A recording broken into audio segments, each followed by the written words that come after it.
rights only permissible in the most exceptional circumstances. Thirdly, we will tighten where Article 8 claims can be heard, ensuring only those who are living in the UK can lodge a claim rather than their family members overseas, and that all claims are heard first by the Home Office and not in a courtroom. We will also pursue international reform of a second element of the European Convention, the application of Article 3, the prohibition on torture and inhuman, degrading treatment or punishment. We will never return anyone to be tortured in their home country. But the definition of degrading treatment has expanded into the realm of the ridiculous. Today, we have criminals we seek to deport, but discover we cannot because the prisons in their home country have cells that are deemed too small, or even mental health provision that is not as good as our own. As Article 3 is an absolute right, a public interest test cannot be applied. For that reason, we are seeking reform at the Council of Europe, and we do so alongside international partners who have raised similar concerns. But it is not just international law that binds us.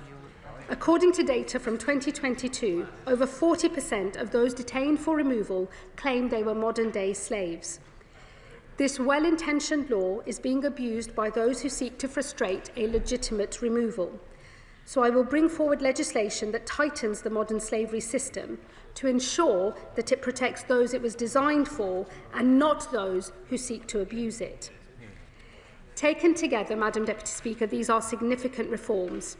They are designed to ensure our asylum system is fit for the modern world, and that we retain public consent for the very idea of providing refuge. We will always be a country that offers protection to those fleeing peril, just as we did in recent years when Ukraine was invaded, when Afghanistan was evacuated, and when we repatriated Hong Kongers.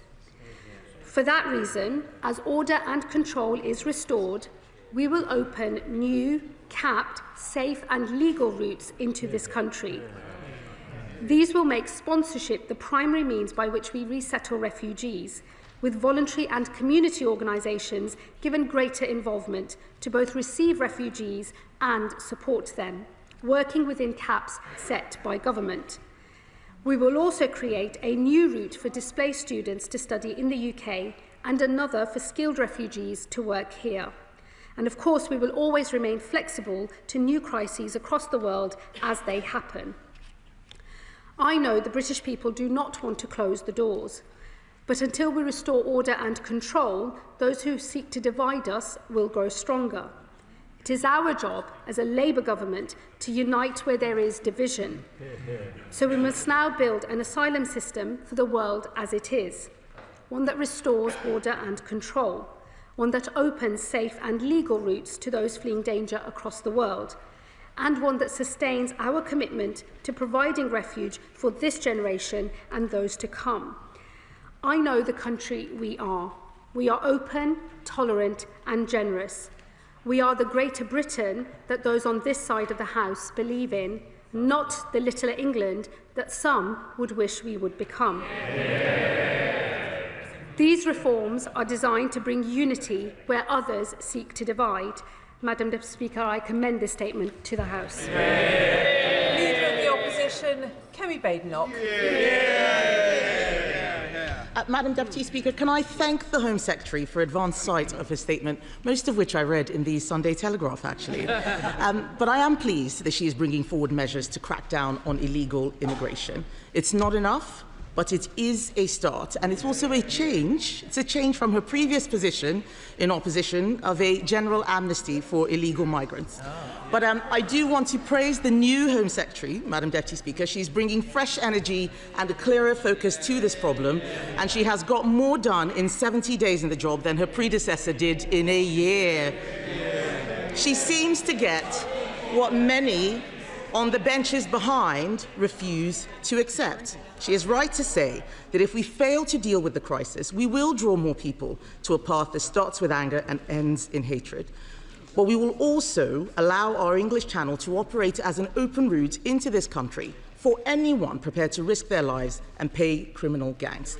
This is not fair, It is not fair on British citizens, it is not fair on those who come here legally, and it is not fair on those in genuine need who are pushed to the back of the queue because the system is overwhelmed. Anyone who cannot see by now that simply tinkering with the current system isn't going to fix this problem is either living in la-la land or being willfully obstructive. It is a shame that it has taken Labour a year in office to realise there is a borders crisis. Yes. I don't know why they're chuntering. What was their first act in government?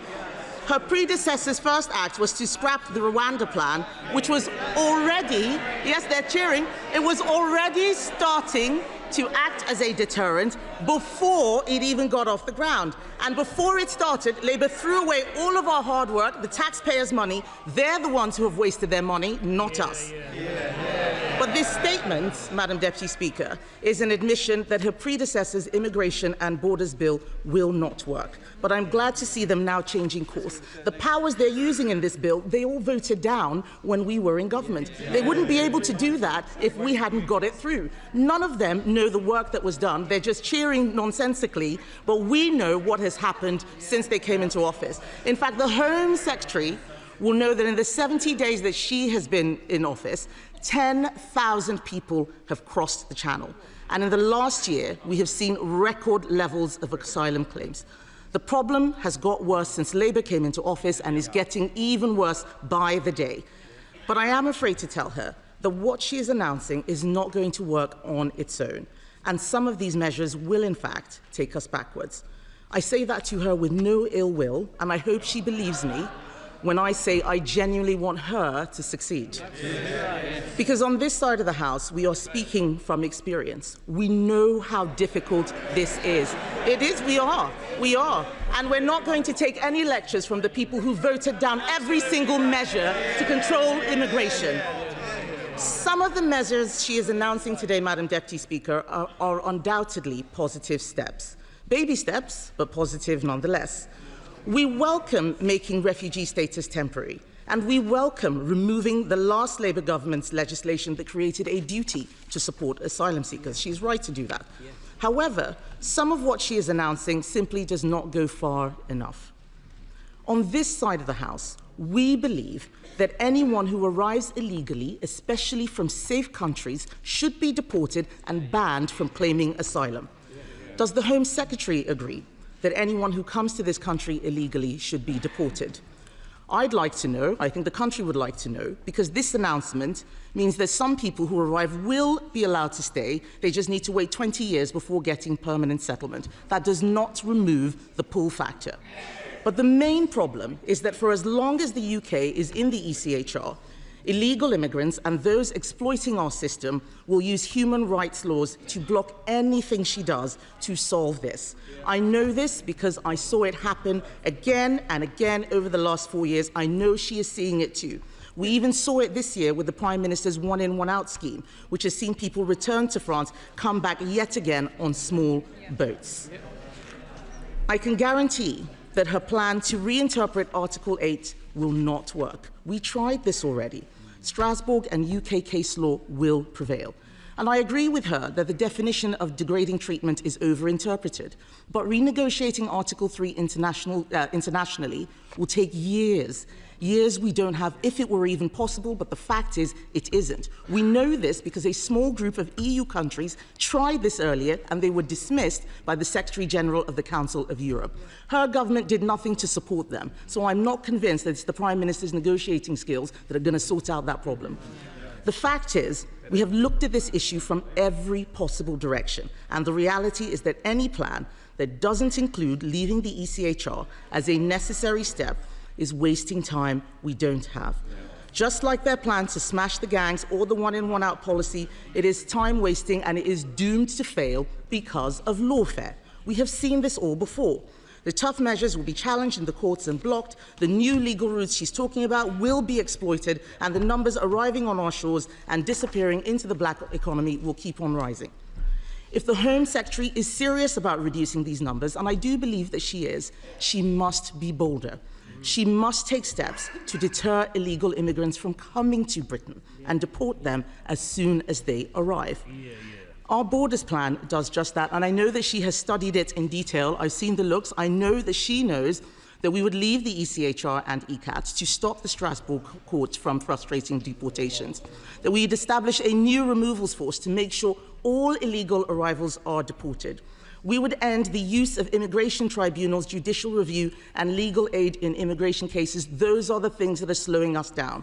And we will sign returns agreements that are backed by visa sanctions to ensure we send illegal arrivals back to their place of origin. I welcome what she's talking about on Angola and Namibia, but all of us in this House know that they are not the ones creating the biggest problems. We need to be bold, serious, and unafraid to do what the British people demand: secure our borders. That is what is in our borders plan. So I urge her to take me up on my offer to work together, not just because we have some ideas she might find useful, but because, judging by her own backbenchers' reaction today, she may find our votes come in handy. Earlier this year, we saw what happened when the government tried to make changes to the welfare bill. The Prime Minister was defeated by his own backbenchers and ended up passing legislation guaranteeing that more money would be spent on welfare. And it doesn't appear that his grip on the party has improved since then. So you can be sure that the MPs behind the Home Secretary are already plotting to block any serious changes she tries to make. We can help her with that. Why are they shaking their heads? We've seen them do it time and time again before. I would say to the Home Secretary, this is a genuine offer in the national interest. We will not play the same game they did, voting things down for no reason, but she must be clear with the House on these questions. How many people will be able to take advantage of the new work and study visa route? And what will the level of the cap be? Will it be 10,000 people? Will it be 100,000 people? The government has separately confirmed they will allow Gazan students to bring dependents. We oppose this, but can she clarify how the government will ensure that people brought to the UK from a territory under Hamas control are not a risk to our security? If she finds that the Human Rights Act and ECHR prevent her from enacting these proposals, will she use primary legislation to resolve this? Has Lord Hermer agreed? By her own admission 3 weeks ago, the Home Office is not yet fit for purpose, so why then are we creating the new legal routes for the Home Office to run? And will she take me up on this serious, genuine offer to meet and discuss how we can work together to resolve this asylum crisis, yes or no? I urge her to put party politics aside, meet with me and my Shadow Home Secretary. Let's find a way to work together. Order. I was very generous with time then. Home Secretary. Thank you, Madam Deputy Speaker. I thank the Leader of the Opposition for her response to the statement. I see that the Shadow Home Secretary has been subbed out after his performance at Home Office orals. But whether it's the Shadow Home Secretary or the Leader of the Opposition herself, I'm very happy to take on the Conservative Party any day of the week. And let me start by saying we will not be taking any lessons from those opposite on how to run an effective migration system or indeed an asylum system, because I'm afraid to say to the Leader of the Opposition, she knows that her party in government gave up on governing altogether. They gave up on making asylum decisions, creating the huge backlog that it was left to this government to start to deal with. And in our first 18 months in office, removals are up 23% compared to their last 18 months in office. So I will take no lessons from anyone opposite on anything to do with our asylum system, because they simply gave up and went for an expensive gimmick that cost 700 million quid, returned 4 volunteers and was doomed to failure from the start.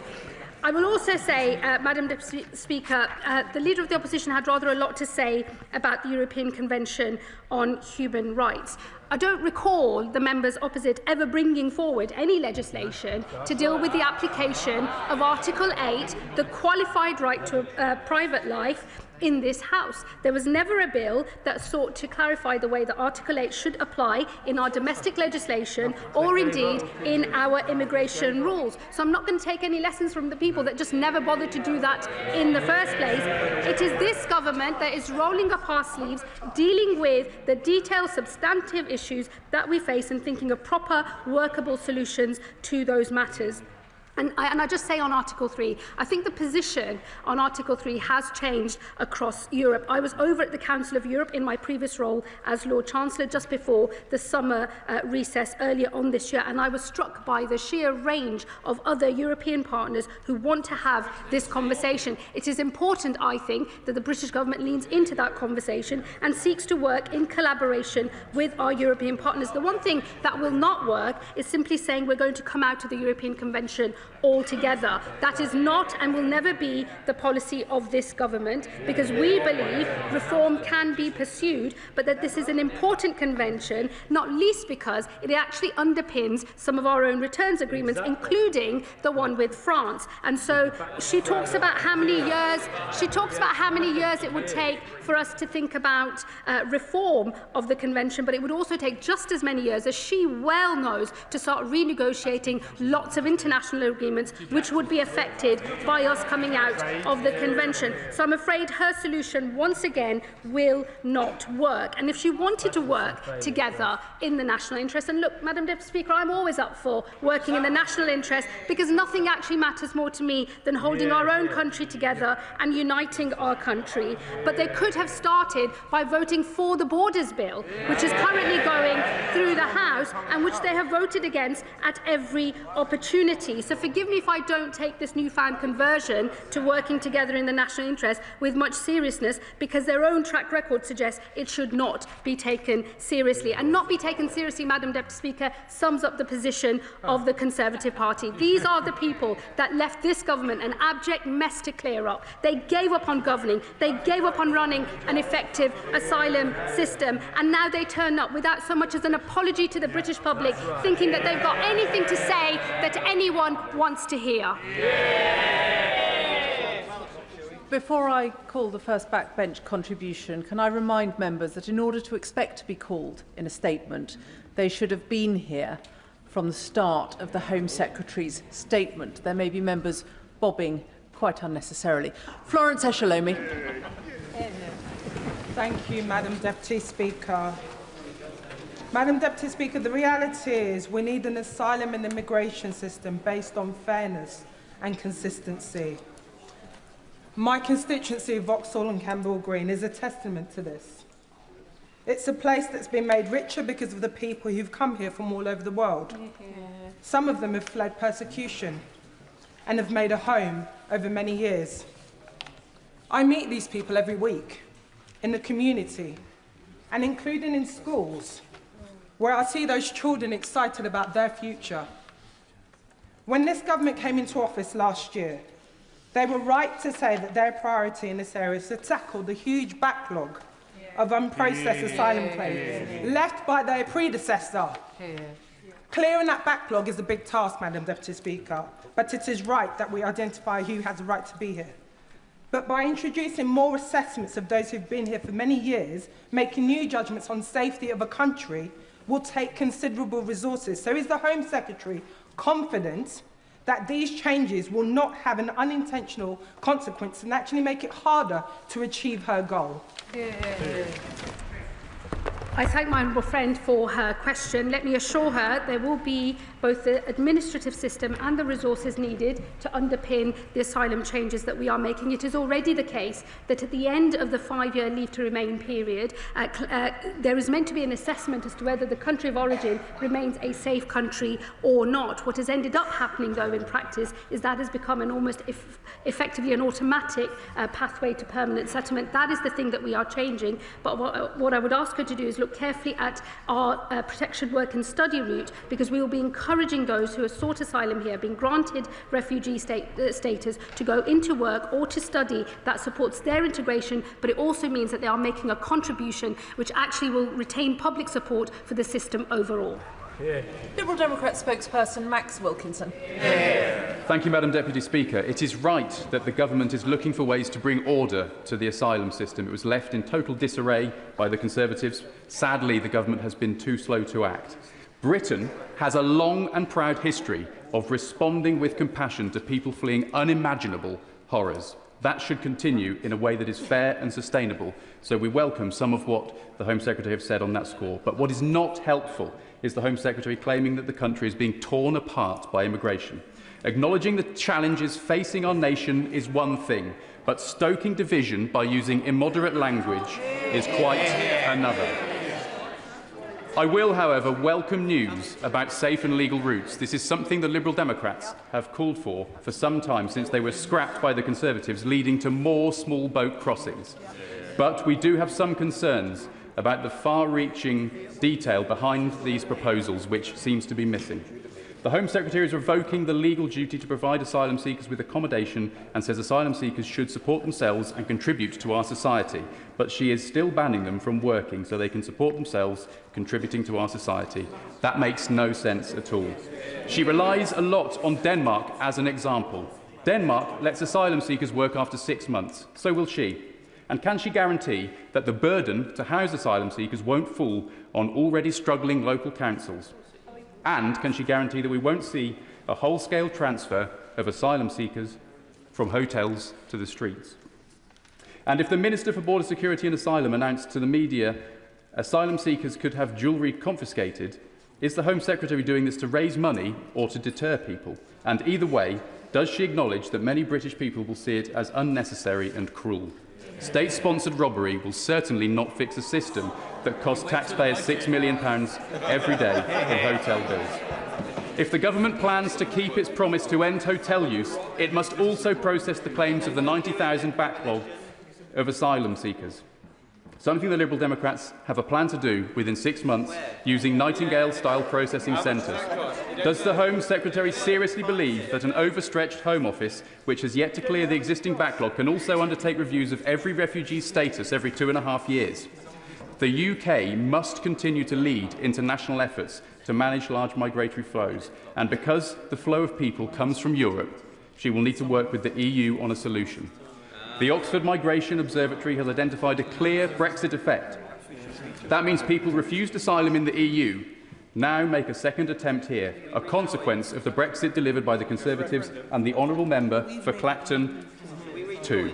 The Minister refused to answer earlier whether Brexit has harmed our immigration and asylum system. So I'll ask the Home Secretary now, does she think that Brexit has made it easier or more difficult for this country to control its borders and asylum system? And does she think reductions in overseas development spending will reduce or increase migratory flows? We have already made it very clear that we think leaving the ECHR will make no difference to securing our borders and will tear hard-won rights away from British people. It's encouraging that the Home Secretary has said that is not part of the government's plan. Finally, we urge the government to tread carefully, to act with fairness, to act with efficiency, and to act with compassion for local communities in the UK who want this resolved, but also for asylum seekers too. Thank you, Madam Deputy Speaker.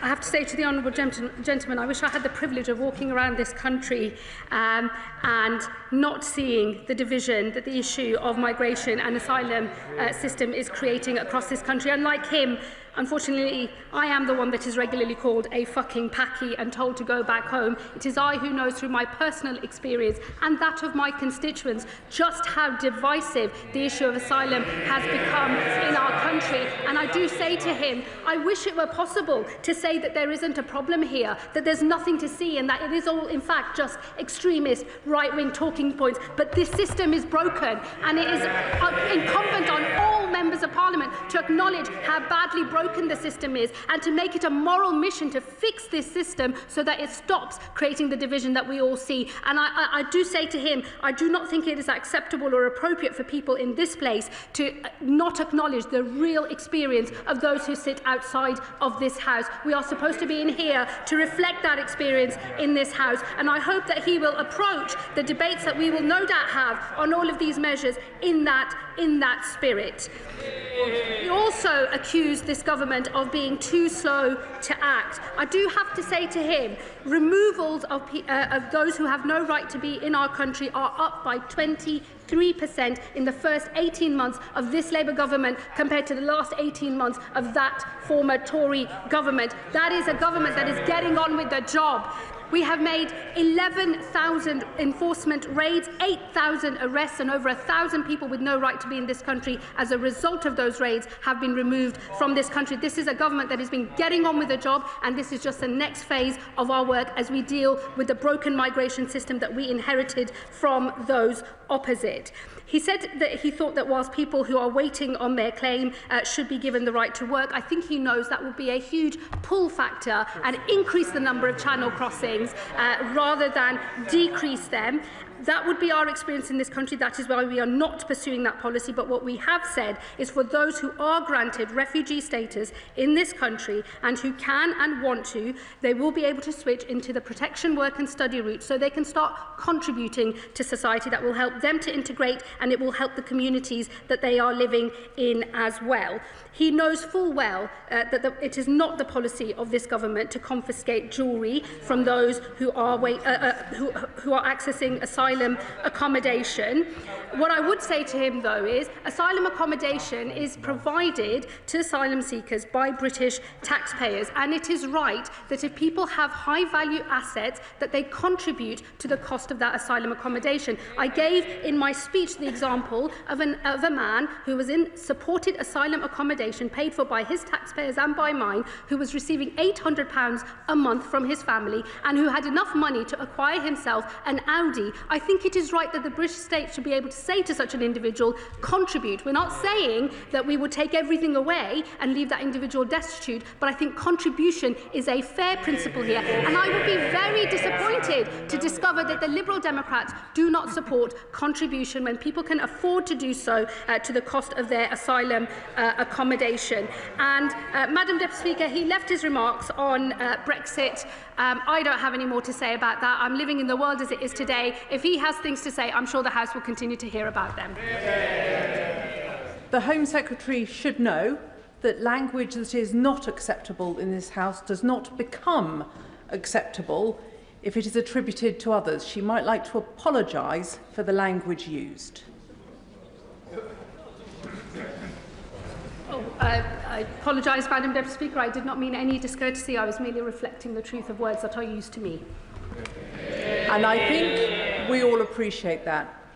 But please, can I urge members to keep their language acceptable in the House?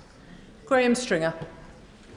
Thank you, Madam Deputy Speaker. Can I start by saying I fully support the Home Secretary in a statement today. It is a fundamental duty of government to protect our borders and to know who is coming into this country, which we have not known for some time. She has set herself a difficult task, but will she agree to publish targets for all the areas she has outlined in her statement today, particularly a reduction in the number of undocumented and illegal entrants to the country, so that we can check whether it is working, and she may need to alter some of the policies if it is not working. Thank my honourable friend for his question. What we won't do is set arbitrary targets or caps. We have learnt the lessons of previous governments, and I think that setting a number in that way actually costs public confidence. The better thing to do is to actually get on with delivering these reforms, passing the necessary legislation in this House, delivering them out there in the country, and then assessing them as they go. I have no doubt that there will be much debate and scrutiny in this place and in others about the success of these reforms, and I look forward to answering those questions over the coming months and years, no doubt. Chair of the Home Affairs Committee, Dame Karen Bradley. Madam Deputy Speaker. My committee, I'm sure, will want to look closely at the very significant number of announcements that the Home Secretary has made today. But she has referred on a number of occasions to asylum seekers contributing to the support that they're given. And I wonder whether she has made any consideration of setting up a deferred payment scheme much akin to the student loan scheme, so that people, when they are granted asylum and are in work, can start to pay back for the generosity they've received. I thank the Chair of the Home Affairs Select Committee, and I do very much look forward to my first appearance before her committee, which I hope we can arrange very soon, and I'm sure we will be discussing in detail all of these proposals as well as other matters relating to the Home Office. Let me say on that specific point around further contribution, it is something that we are currently exploring. It's not part of the package of measures today, but I'll happily update the House in due course. Joe White. Well, thank you, Madam Deputy Speaker. Can I thank the Home Secretary for her statement? Would the Home Secretary agree with me that enforcing the immigration rules, including removals, is in the public interest? Could the Home Secretary provide greater detail on the action the government will take to balance public interest against individual rights? Well, I thank my honourable friend for her question. We will bring forward legislation in the next session on the specific ways in which we will deal with the application of Article 8 to immigration cases, and also how we will update our immigration rules as well. I'm happy to discuss with her how that legislation will be developed over the coming weeks, but the intention is to do exactly as I said in my statement, in particular to define what is a family, to define how the public interest test is used so that it is only used in the most exceptional of circumstances, and to tighten the who and the why, the who and the where of how Article 8 claims can be made. Taken together, we believe that that will ensure that we are able to ensure that the application of Article 8 is exactly as it was intended to be when the European Convention on Human Rights was first agreed to. Father of the House, Sir Edward Lee. On these benches, we generally wish her well, because otherwise the country, in her own words, will start falling apart. So it's a good effort, 7 out of 10. She clearly has strong conservative instincts.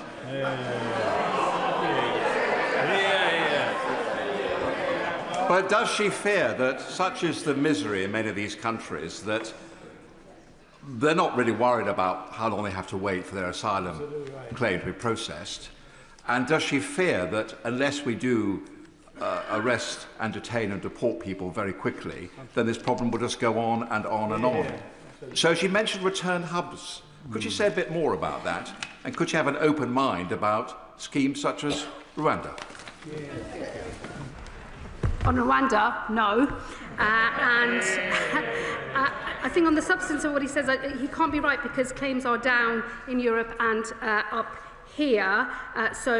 What I would say to him instead is I hope that he will approach the debate that we're having with an open mind, ditch the failed policies of his party, and maybe consider more workable solutions from this side of the House instead. Lewis Atkinson. To continue the UK's proud history of offering sanctuary while simultaneously reducing illegal channel crossings, the right way for refugees fleeing persecution should be through safe and legal routes that are subject to full security checks and controls, not by paying people smuggling gangs to cross the channel in an uncontrolled and unsafe way. So can I therefore welcome the Home Secretary's announcement that such routes will be created? And can she tell the House how quickly she envisages these will be implemented? I thank my honourable friend. Safe and legal routes are absolutely the way that we should be seeking to bring people into our country, and not through the people smuggling route in the north of France and over the Channel. And it is an explicit policy choice that I have made to disincentivise people coming through that route and paying thousands of pounds as they do so to organised immigration criminals, and will privilege those who come through our safe and legal routes. As we get order and control into the system that we have inherited, these safe and legal routes will become more generous over time. They will start modest, the numbers will be in the low hundreds, but they will grow, and we want them to grow, because we want people fleeing sanctuary to be able to find safe harbour here in this country. And we make we are absolutely proud of that position as a government. This route will grow over time. I hope people across the House will support that, but I think we have to get order and control into our system first. Christine Jodin. Thank you very much, Madam Deputy Speaker. I think there would be general agreement that we have chaos in the immigration and asylum system, and that the government should be looking for new ways to discourage people from crossing the Channel in small boats. But in what she says today, is there a danger that those people that we do actually need to come to this country legally, with the skills that we need to fill the employment gap, to keep our NHS working and to work in the social care sector, will actually look at this country now and say, no, I don't want to go there, and that there is a danger in this policy that that will happen. I disagree with the Honourable Lady. There is no reason to believe that. What I would say to her is that if you look at the numbers of people that come into this country on the small boats, it's about 40% of all asylum claims. Actually, it's about the same number of people who come through a legal route, a visit visa, a work visa or a study visa, which when that visa comes to an end, apply for asylum. I hope she would recognise that it is important that we stop that abuse of the asylum system so that we can retain public confidence in the legal migration system that I think we can all agree that this country needs. Chris Murray. Thank you, Madam Deputy Speaker. I now draw your attention to my declaration of interest. Over the last few years, 3 times as many people fleeing war or persecution have come to this country from Ukraine and Hong Kong as have come in small boats. But there has been no public outcry. The lesson here is the British people are compassionate and generous to refugees when the system is controlled, fair and gripped by the government. In 15 years working on asylum issues before being elected, I saw the dysfunction this government has inherited. There is nothing progressive about ducking asylum reform and allowing public support for refugees to drain away. Can the Home Secretary set out how these reforms will address the manifest unfairnesses and rebuild public support for the asylum system and immigration overall? My honourable friend makes a very powerful point. This country is an open, tolerant and generous place, but there are conditions for that openness, for that tolerance and for that generosity. And they are that there is order and control in the system. And when people can see a system that is not working, where rules are being abused and not enforced, they do rightly feel angry. And it is important that this government deals with those problems so that we can have public consent for not just a new system that works better, but also for the safe and legal routes that I know he and others in this House will want to see. The 2 principles that underpin all of the reforms that I am making today are fairness and contribution. They are quintessential Labour values, but they are also quintessential British values too. Sir Desmond Swing. As she struggles to find these hubs, she should reflect on the fact that it was her government that wasted the 700 million by giving up the opportunity to Germany and the United States before we got the chance to use it.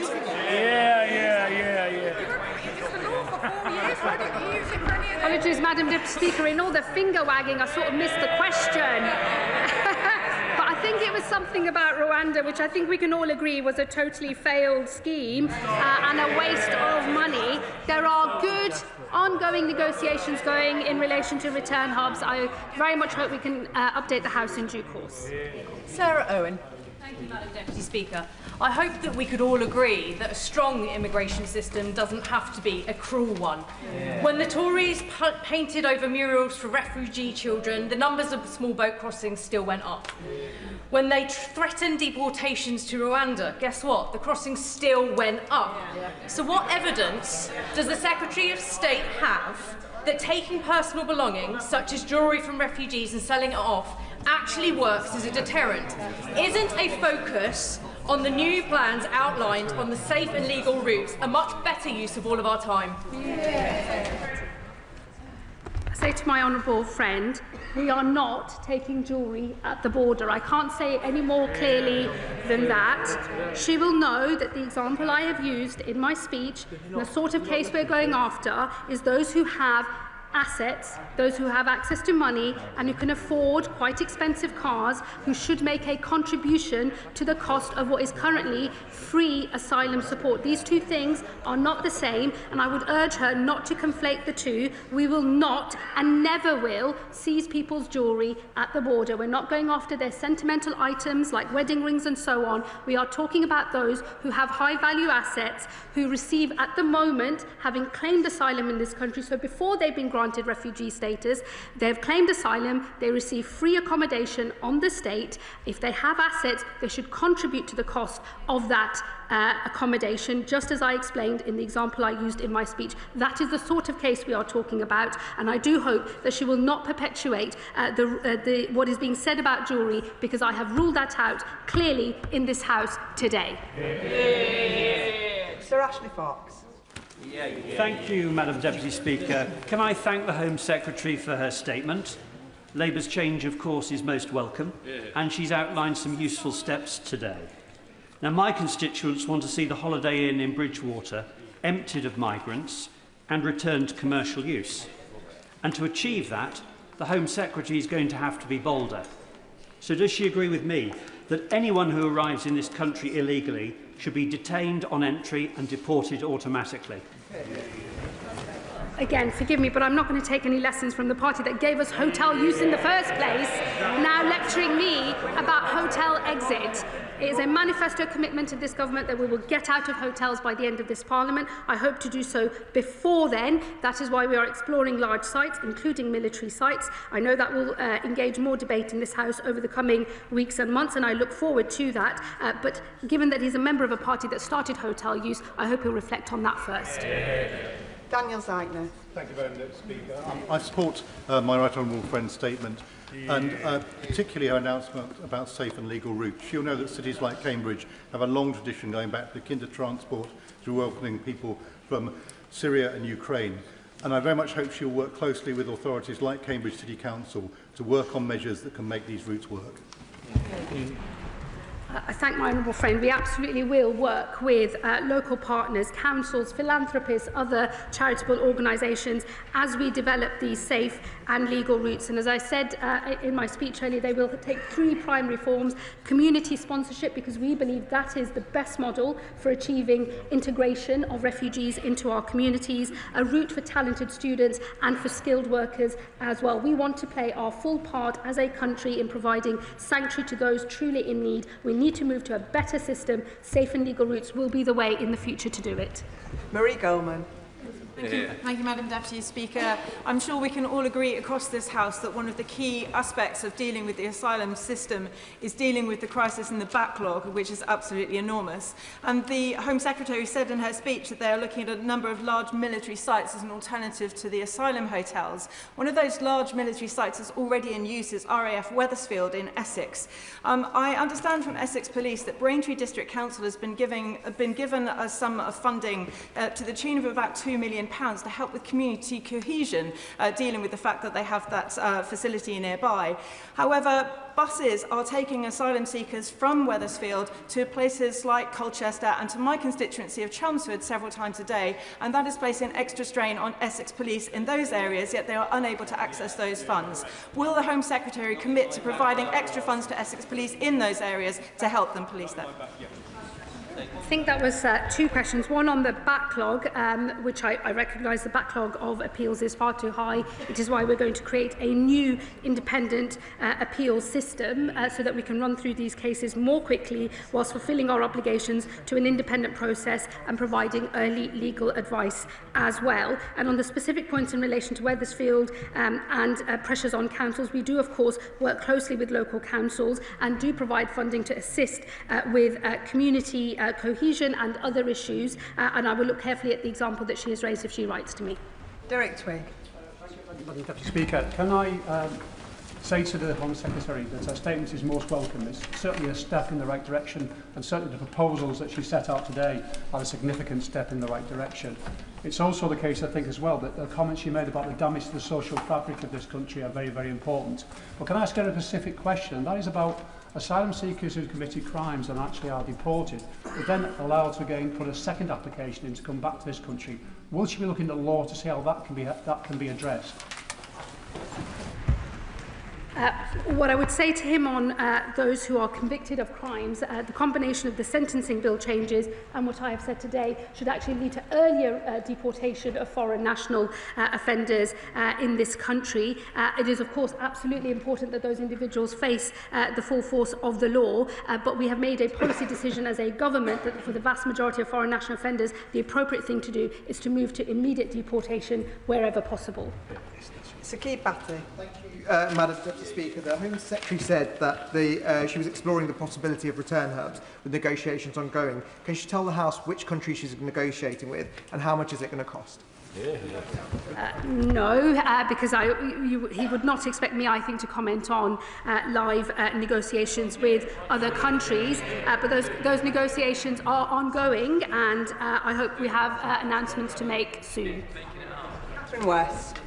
Deputy Speaker, the Hornsey and Friern Barnet constituency has a long tradition of being boroughs of sanctuary, and just today I had an excellent briefing from the Jewish Voice for Refugees Hayas J-Corps. Will she agree with me that currently there is a real problem with the cliff edge for failed asylum seekers who end up street homeless or rough sleeping, particularly in my constituency around the Finsbury Park area? And will she redouble her efforts to understand the connections between homelessness and the asylum process so that all people can have shelter in the current period as we go into the winter? I thank my honourable friend. I do understand the point that she is making. I mean, I think the reality is that there are a lot of failed asylum seekers within the asylum accommodation system, and I'm sure she would accept and agree that where somebody has a failed claim and no right to be in this country, the best thing to do is to voluntarily leave the country, and we do already provide packages to help people make that decision. I, of course, don't want to see people homeless in this country, but I know she can't possibly think that the answer to that is to essentially have there be no consequence to having a failed asylum claim in the first place. We do need to run a system where the rules are enforced, as uncomfortable as that might occasionally be, but of course recognising that we don't want people in destitution. That is why we do make financial packages available for people to voluntarily remove the country, and that will always be the case. Pete Wishart. Deputy Speaker, in their manifesto, Labour promised to defend migrants' rights and build an immigration system based on compassion and dignity. Instead, what we have is a policy that's welcomed by Reform UK and that's even found favour with Tommy Robinson. From throwing refugees into destitution to denying any meaningful route to citizenship to forcible evictions, where exactly is the compassion and dignity in that? Yeah. Well, I can assure him that given that Tommy Robinson doesn't even think I'm actually English, he will certainly not be supporting anything I've got to say.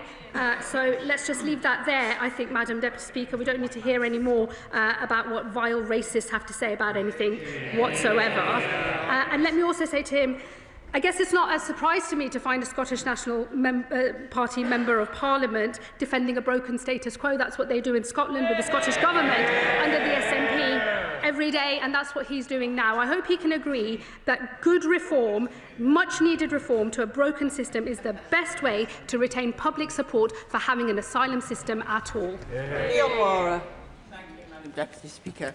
And my right honourable friend is absolutely right to seek to bring order to the chaos at our borders, chaos instituted by the Tories, which undermines trust in our state and imposes such costs on communities. She is also right to address the pull factors which lure migrants to their death in our channel of claims of cushy lives in five-star hotels. And she is right to insist that our proposals must reflect British values and work in practice. So on that, could she say a little bit more about how reviewing refugee status every 2 years will work in practice, particularly with regard to the Home Office capacity and also with regard to integration? I thank my honourable friend for her comments as well as her question.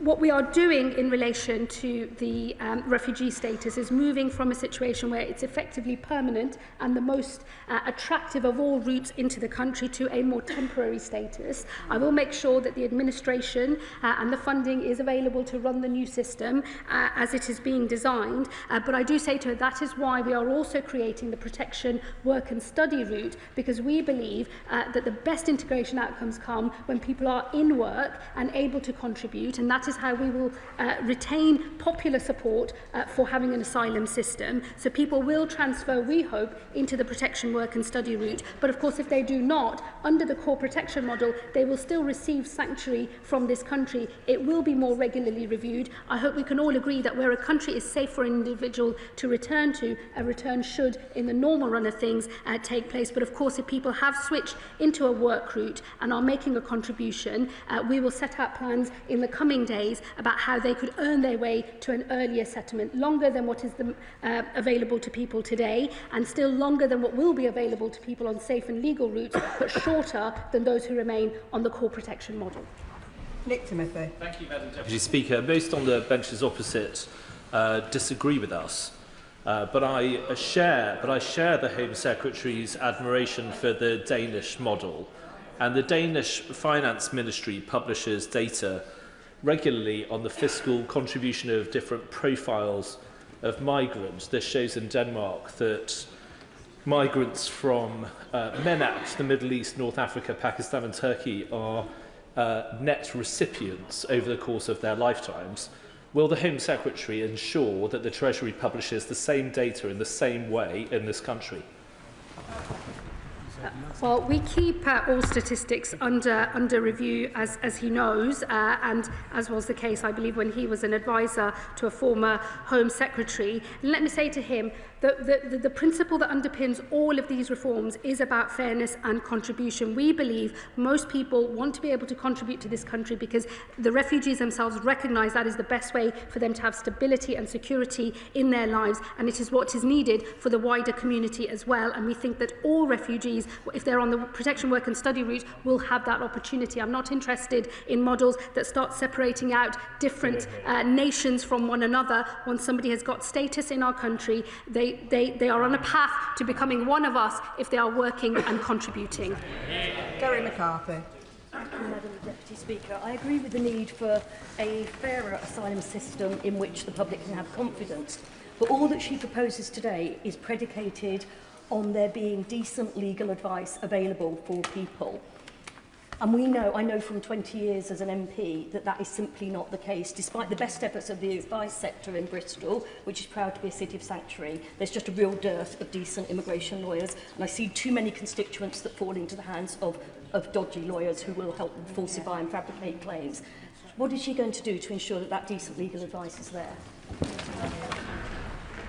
Well, look, I agree with her in that my own constituency experience as a Member of Parliament is many people have turned up at my advice surgery believing that there are things that I can do as a constituency MP to assist them in their migration claim, which I cannot do, and they have been completely misled and robbed, frankly, by unscrupulous individuals. In the new appeal system that we are going to set up, early legal advice will be available from the start.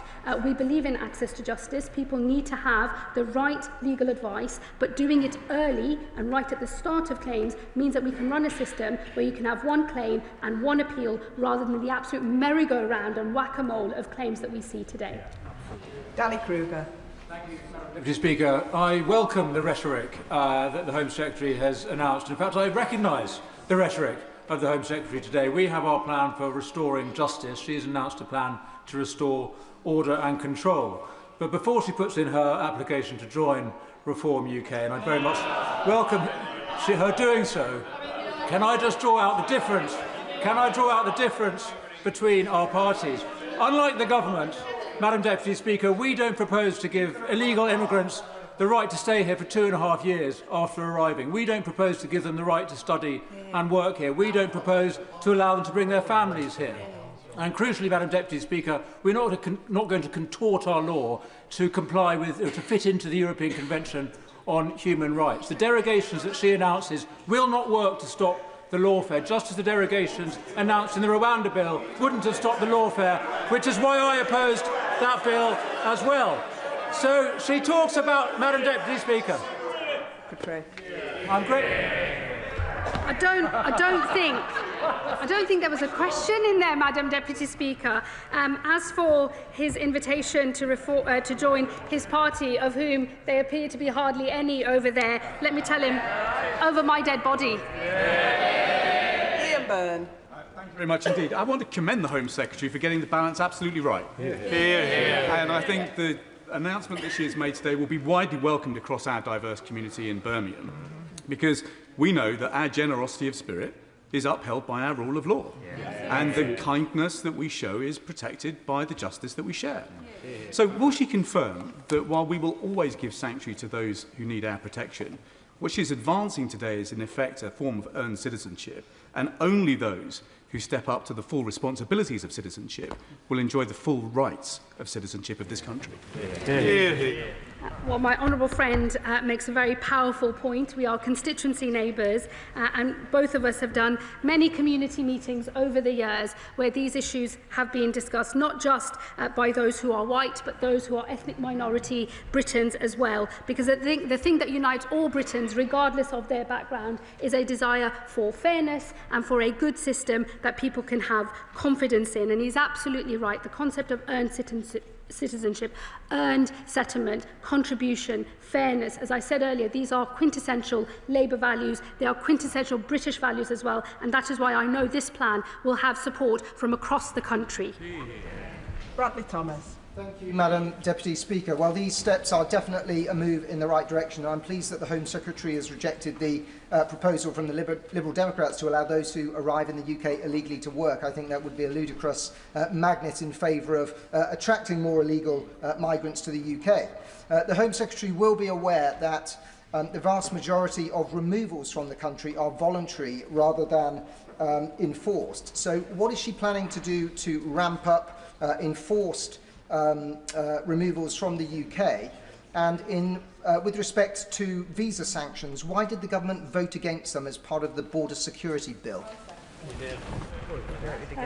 I would just say gently to the honourable gentleman, a voluntary removal is the outcome that actually we should be aiming for. Enforced removals cost more money, are more likely to actually result in a failed removal, especially if there is such disruption that the pilot in charge of the plane says that they won't take that individual, costing often much more money to the British taxpayer. So it is value for money actually to have voluntary removals wherever possible, but we will pursue all types of removals, voluntary as well as enforced, and deportations of foreign national offenders as well. And this is our track record in the last 18 months to have got those numbers up by 23% to a number of just over 48,000, doing better than the last 18 months of the Conservative government. And all I would say to him on the issue of visa sanctions, these were powers they acquired but did not use. Gill. Thank you, Madam Deputy Speaker. And can I commend my right honourable friend for the measures that she's introduced to tackle abuse of our asylum system and clamp down on those who are taking advantage of this country's generosity. The government's already closed 200 hotels since coming to power, but can the Home Secretary confirm that her department are actually expediting the measures that she has announced today so we can restore public confidence? I thank my honourable friend and also constituency neighbour for her question. I can assure her we are moving at pace on the exit of hotels. We've already made good progress, closing a number of hotels down from the peak that we inherited to just under 200 today. We will go further and faster on that, and it is why we are looking at large sites, including military sites, and there will be more announcements on that in due course. And on these wider proposals, some of these proposals require consultation, others require legislation. I know that they were debated with real vigour in this House, but we will aim to pass these measures as quickly as possible, because I agree with her, we need to quickly transition to a better system that we can all have more confidence in and introduce the safe and legal routes that are the viable alternative, the right alternative, and persuade people not to get on a dangerous boat in the north of France instead. Josh Babarinde. Madam Deputy Speaker, the Home Secretary has spoken a lot about contribution, but one of the most powerful forms of contribution to our country is getting a job and paying taxes, something that the Home Secretary will not allow people seeking asylum to do, despite the fact that in Denmark they can do that.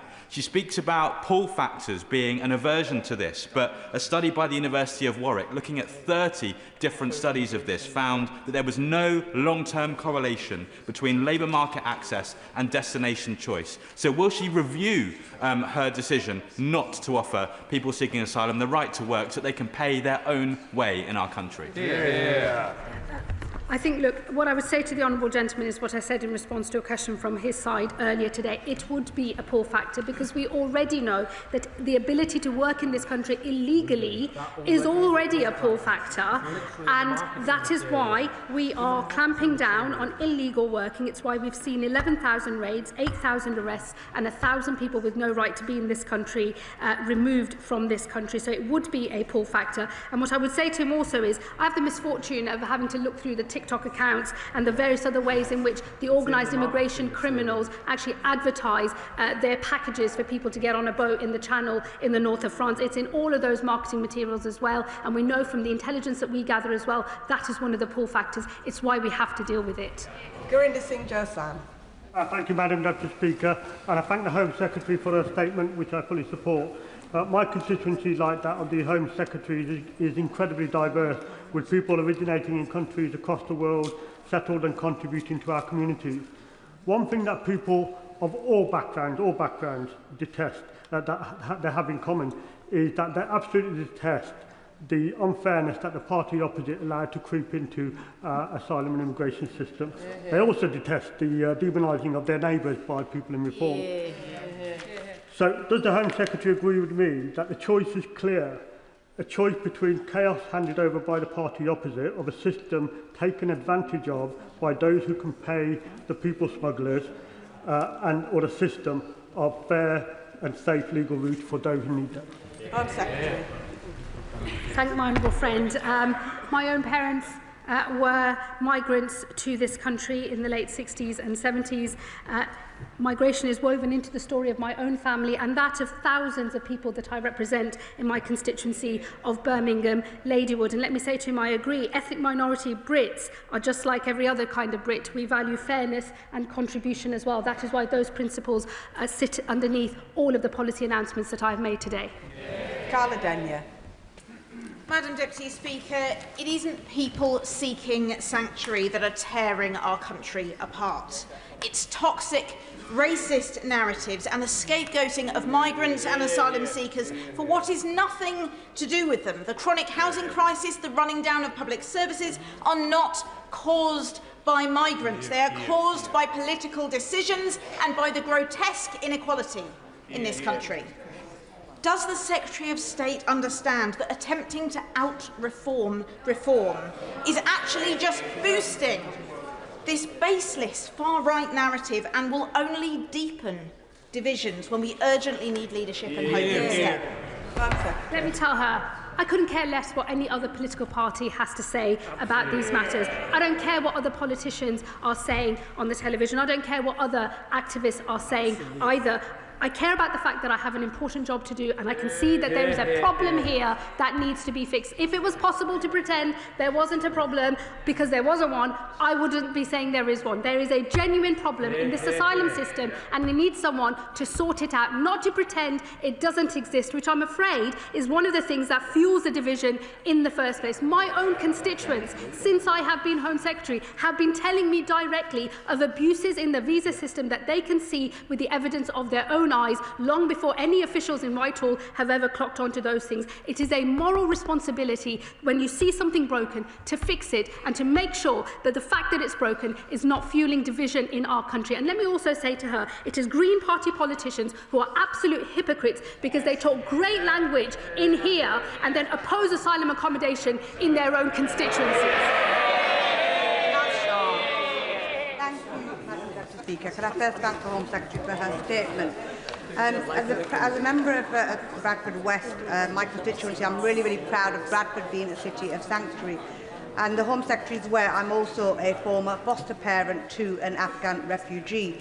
My concern is that had somebody like my Afghan refugee, my foster son, come to this country and not had a parent and just had a sibling, with the reforming of Article 8 that the Home Secretary is suggesting, he would not be able to apply for just his only sibling to come over. And that would also apply to potentially a Ukrainian woman if we were to look at contributions who had young children, came to this country and couldn't contribute because of a trauma or she experienced. So will the Home Secretary meet with me when she's doing her consultation around the safe passage for refugees and asylum seekers? Home Secretary. Well, of course, I will always happily meet with my honourable friend.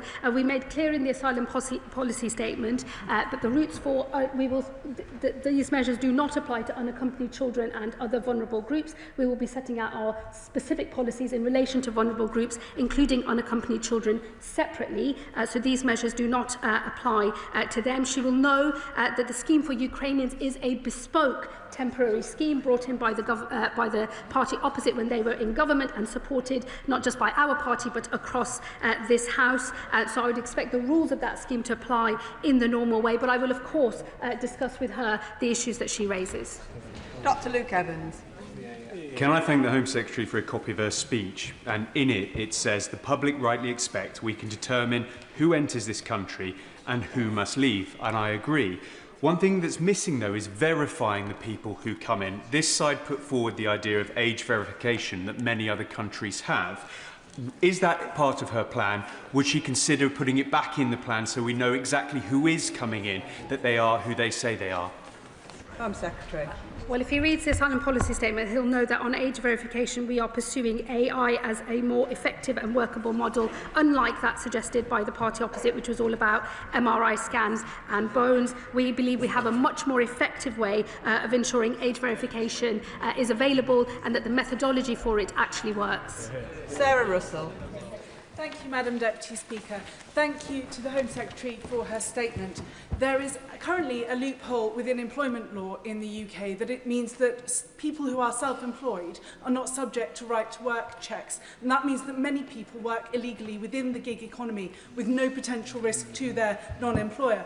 Will the Home Secretary discuss how we can close that loophole while simultaneously ensuring that we do uphold rights for British workers, but also the rule of law and the remainder of our rights within the UK?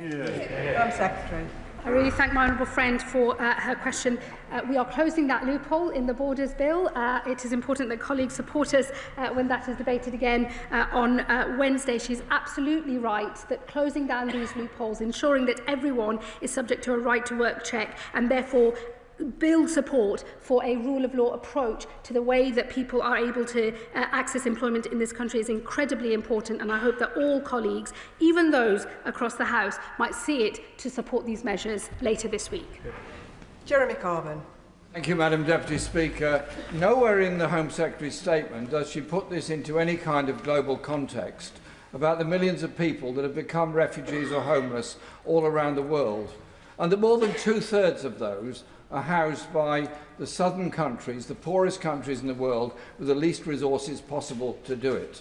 And what she's doing instead is putting in draconian measures against refugees trying to come to this country, failing to recognise that more than 6,000, for example, of those that crossed the Channel this year come from Afghanistan, a war-torn country that we helped to make into a war-torn country.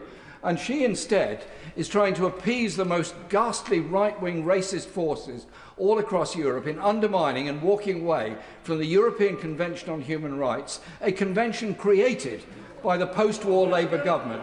Does she not recognise history is going to be a harsh judge on this government for undermining the whole global humanitarian principles behind the ECHR and the Universal Declaration of Human Rights? Home Secretary.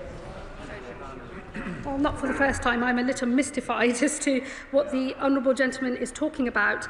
He starts with the global context. I guess my start point is different to his because I start with our domestic context first. He ought to know that in this country there have already been bespoke schemes for the resettlement of people from Afghanistan. So perhaps he could, read up on those schemes. He should also have heard from what I said in my statement that we remain absolutely committed to offering sanctuary to those who are fleeing conflict abroad. We think that the best way to do that is not to encourage people to get on a boat in the Channel by paying thousands and thousands of pounds to people smugglers, who, by the way, it's not just smuggling that's a vile crime. Those individuals are involved in all sorts of other disgusting organised crime. They should not be in receipt of money from vulnerable people. I want to disincentivise people making that choice, and I want to incentivise people coming on safe and legal routes instead. And if he would actually read the asylum policy statement, he would know it's the policy position of this government to provide more safe and legal routes. Once he's done more reading, I'll be happy to answer more of his questions. Richard Bergen. Thank you, Madam Deputy Speaker. I do remember when the Prime Minister pledged an immigration system based upon compassion and dignity. Yet now, and it needs to be said, we've got an immigration minister tweeting deport, deport, deport. And now this policy announcement, which I'm afraid scrapes the bottom of the barrel. If we're being frank, isn't this just a desperate attempt to triangulate with reform?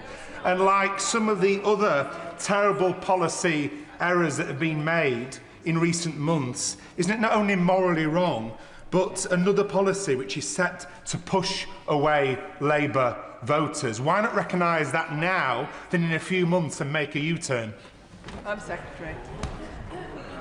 I would really caution my honourable friend not to defend a broken status quo. He should also know that it is foreign national offenders that are deported from this country, and I would hope he could agree that foreign national offenders should be deported from this country. We should not be keeping convicted criminals in our nation a day longer than is absolutely necessary. And I just say to him, the thing that's morally wrong is knowing that you have a broken system and then pretending either that it's not broken or defending a broken status quo. I will never tolerate that. And I have to say to him, as I've said to other members opposite today as well, I do not care for what other parties are saying on these matters or what other politicians have to say either. I have thought first and foremost of my moral responsibility to the people of this country as I fulfil my duty as Home Secretary. I have a series of reforms here that are underpinned by the values of the Labour Party and the values of the British people. They are fairness and they are contribution. I hope he will reflect on that as he reads up on the detail of these reforms. Mr. Speaker, in February, during the Border Security, Asylum and Immigration Bill, I raised the issue of the generous financial and accommodation package advertised on the government's own website, Asylum Support What You'll Get, which outlines the provision of an Aspen card with £49.18 of cash loaded onto it each week, on top of free accommodation, even if you've been refused asylum. Cards that are able to be used for gambling and have been over 6,000 times, according to an FOI. In May, I raised it again when I asked the previous Home Secretary what she planned to do to address the pull factor of this free cash and free home. So can this Home Secretary now commit to my previous calls that these pull factors must be mitigated to be a deterrent, and will those on Section 4 or Section 95 support have the benefit withdrawn under these measures? Home Secretary. Well, I would urge him to look at the detail of the asylum policy statement, the whole point of which is to deal with the pull factors that we know are drawing people to get on a dangerous boat and cross the channel illegally. The upshot of the reforms is to deal with those pull factors, and you will know that within the asylum policy statement we have said that it is a relatively small number, it's just under 10%, but just under 10% of those in asylum accommodation already do have the right to work, and in future we will expect them, where they have the right to work, to work. Stella Creasy. Thank you, Madam Deputy Speaker. The Home Secretary is arguing that what will heal this divided nation is to get somebody who we have agreed is a refugee with a well-founded fear of persecution to feel a permanent sense of limbo, because they will never be able to plan for the long term for them or their family, because their status will always be uncertain, because they could still face deportation. Her consultation document, which I have read, talks about using enforced return for families. Last year alone, 10,000 children, many of whom are with their families, were granted refugee status in this country. I know she plans to consult, but given this does involve children, can she be clear with us whether she intends to incarcerate children with their families as part of enforced return, or whether she intends to separate children from their mums and dads as part of this policy, and how we will continue to uphold the UN Rights of the Child Convention returns of education? Home Secretary.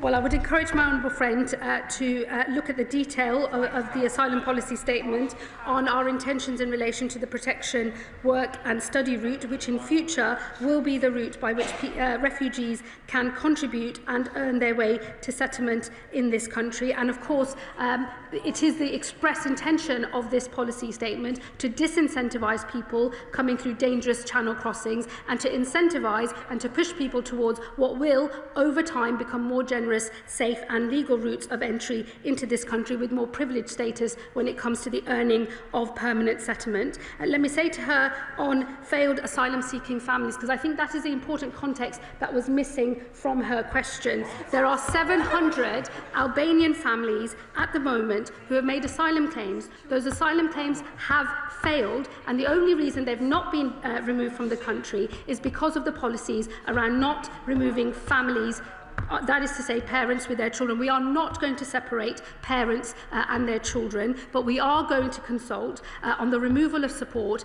and how we effectively and safely ensure that those individuals are returned. But we will, of course, want to see most of those people return voluntarily instead. Liz Saville-Roberts. Stoking fear and division through the kind of performative cruelty trailed over the media this weekend has consequences.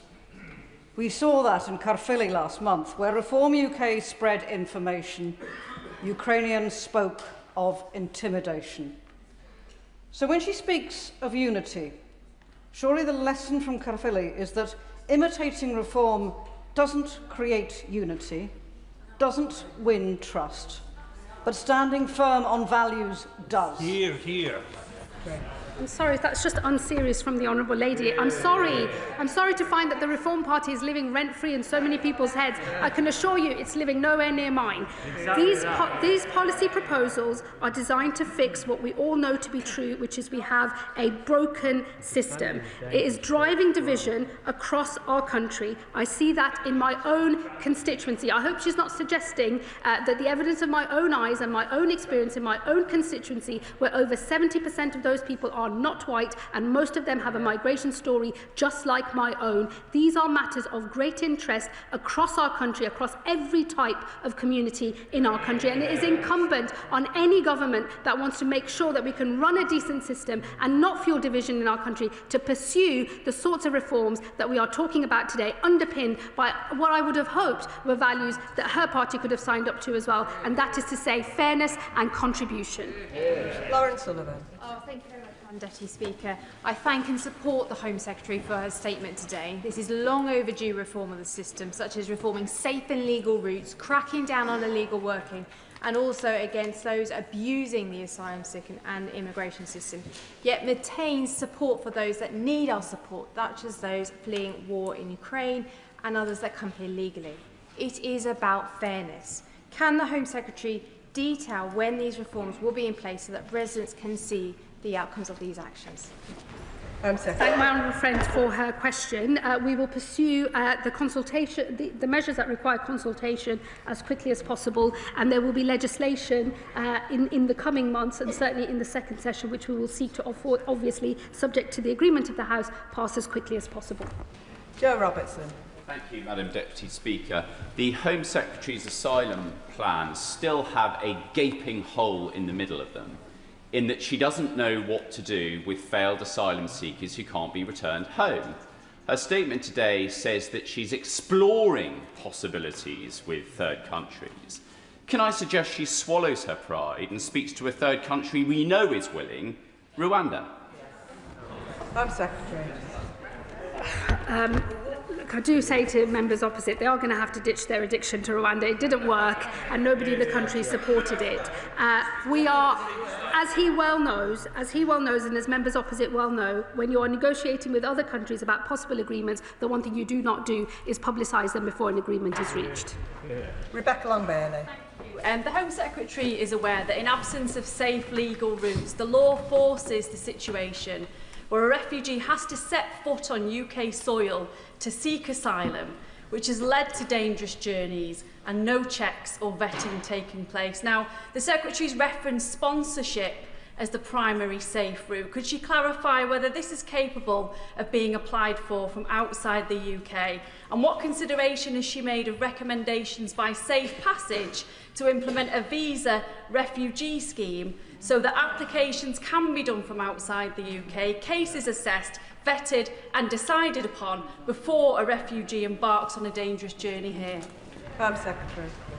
Well, I thank my honourable friend for her question. The whole purpose of the new safe and legal routes is that those individuals are accepted as refugees before they enter into the United Kingdom. The point of that being is that they never then pay thousands of pounds to illegal smugglers along any sort of route that they might travel on. So it is in fact exactly as she says, you want to accept people as refugees before they set foot on UK soil, and then once they are here on that safe and legal route, they will access permanent settlement more quickly than any other route in this country, and it is a good thing that the government is seeking to incentivise people to come through safe and legal routes and not pay thousands and thousands of pounds to criminals along the way.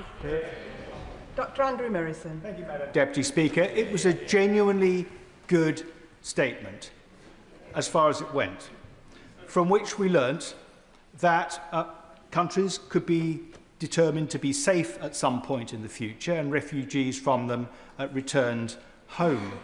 Can the Home Secretary say what her criteria for safety would be? Which countries does she have in her sights? Would it, for example, include a Council of Europe and NATO member, ECHR signatory and EU candidate Turkey? Home Secretary. Look, I'm not going to provide a running commentary on countries. He will know that, of course, I referenced Syria specifically in my speech earlier to the House. That is because the basis on which many thousands of Syrians were making the claims related to the regime that was in place before, during the conflict, which has now fallen, and there is a new regime. We have already made a small number of voluntary returns to Syria. Other countries are exploring enforced returns to Syria, given the change in circumstances there. We will, of course, look at the same as well. We will, in the normal run of things, when it comes to considering whether a country is safe for a person or not, keep those matters under review, as I know he would expect us to do. Olivia Blake. Thank you, Madam Deputy Speaker. Yes, we have a broken system, but does the Home Secretary really believe that having to flee violence, war and persecution means you have won a golden ticket if you are lucky enough to get refugee status here? Does she understand that such rhetoric is deeply offensive and feeds division? Does she accept shutting down routes for settlement will damage integration in our communities and will only strengthen reform, not beat them? And wouldn't a better way of measuring contribution be allowing people to work and pay taxes? Secretary. Well, I'll gently point out to her that we have a large number of failed asylum seekers, that is to say people whose claims have not succeeded and who do not have the right to be in this country still here, despite their home country being safe. Many of the people who claim asylum in this country have passed through multiple safe countries across Europe before they end up in the north of France.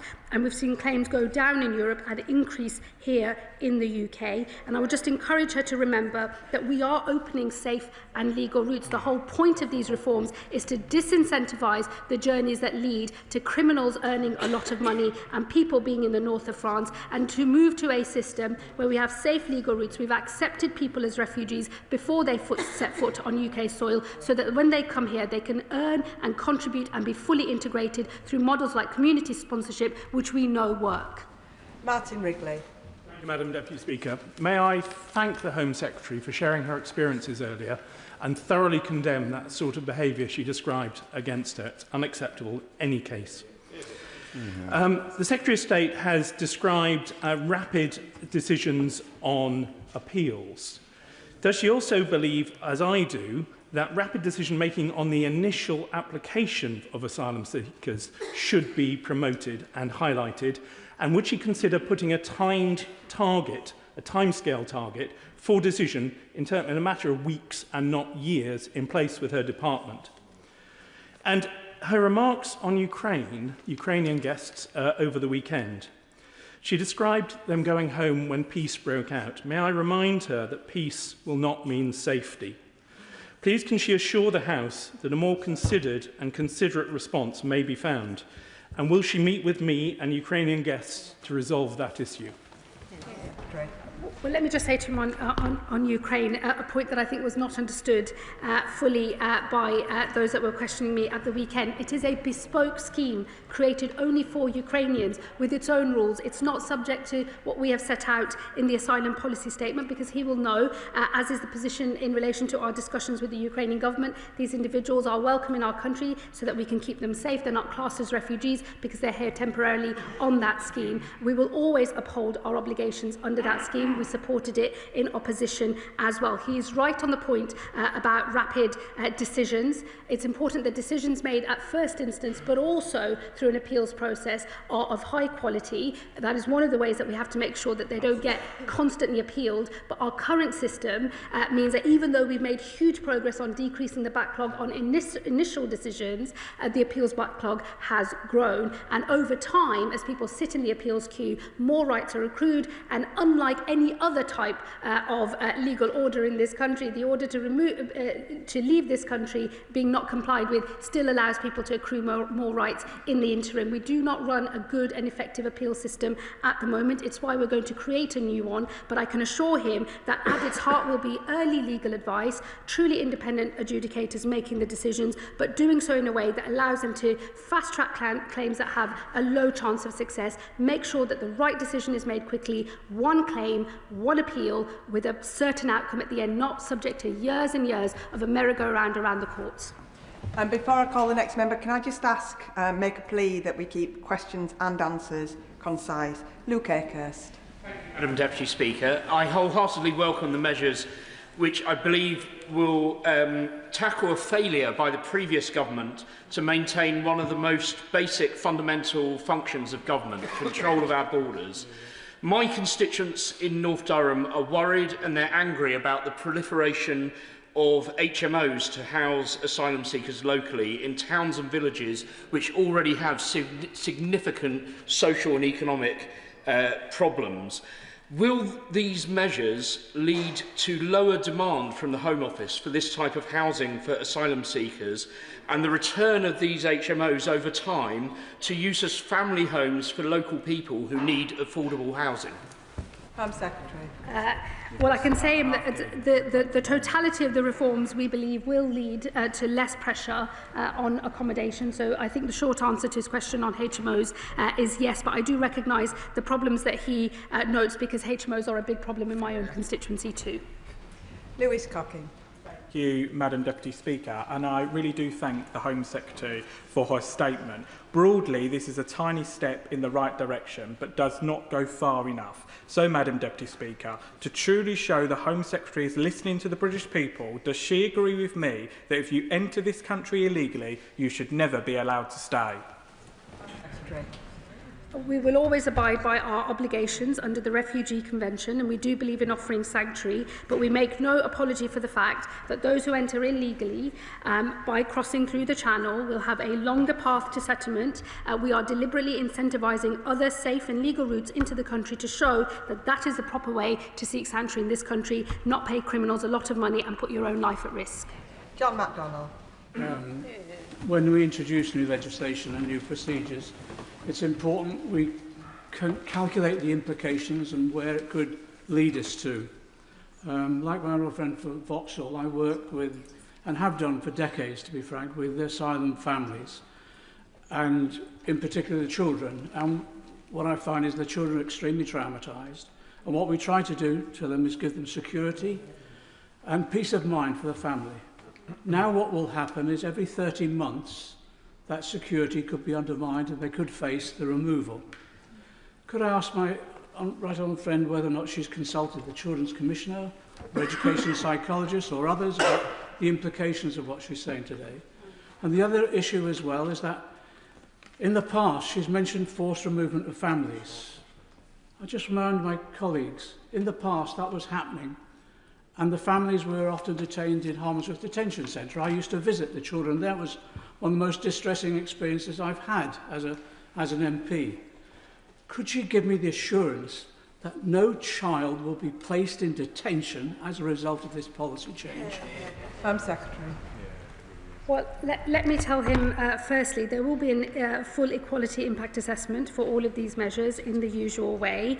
And as the consultations take place and as the legislation is drafted and then debated in this House, I'm sure all of the individuals that he has said, has mentioned, will have their say. I would expect them to as well. I would just gently remind him that when we're talking about the asylum system today, we're not just talking about those who arrive illegally on small boats. We're also talking about people who who arrive on visitor visas, on student visas and on work visas, who the minute those visas come to an end immediately claim asylum. We know that the relative generosity of that route, the effective automatic permanent settlement after 5 years, is one of the things that attracts that behaviour. It is right that we clamp down on that and disincentivise people trying to stay in this country in that way, and instead incentivise people who will come through safe and legal routes. As I say to him, as we get order and control in the system, the safe and legal routes will start relatively modest, but I do anticipate them growing more generous and growing over time, because this country is fundamentally open, tolerant and generous.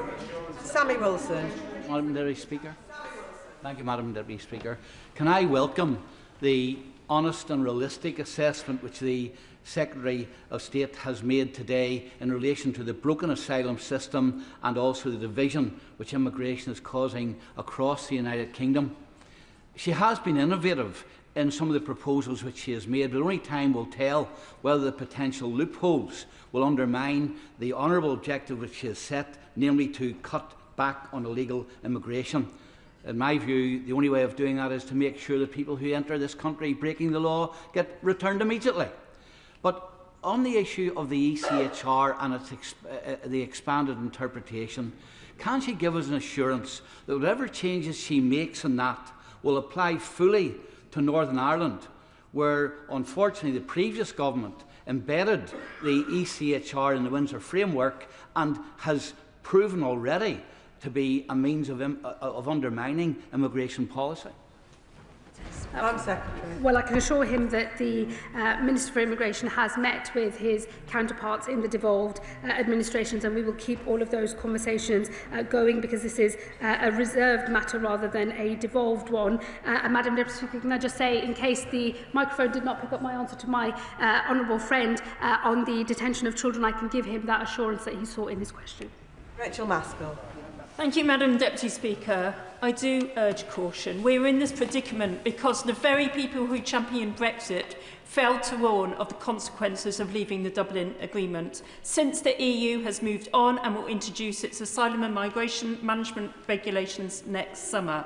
Instead of creating insecurity, what discussions has the Home Secretary had with the EU as to how we can explore how we work with the regulations to protect our human rights and responsibilities through this progressive and pragmatic approach? Madam Secretary.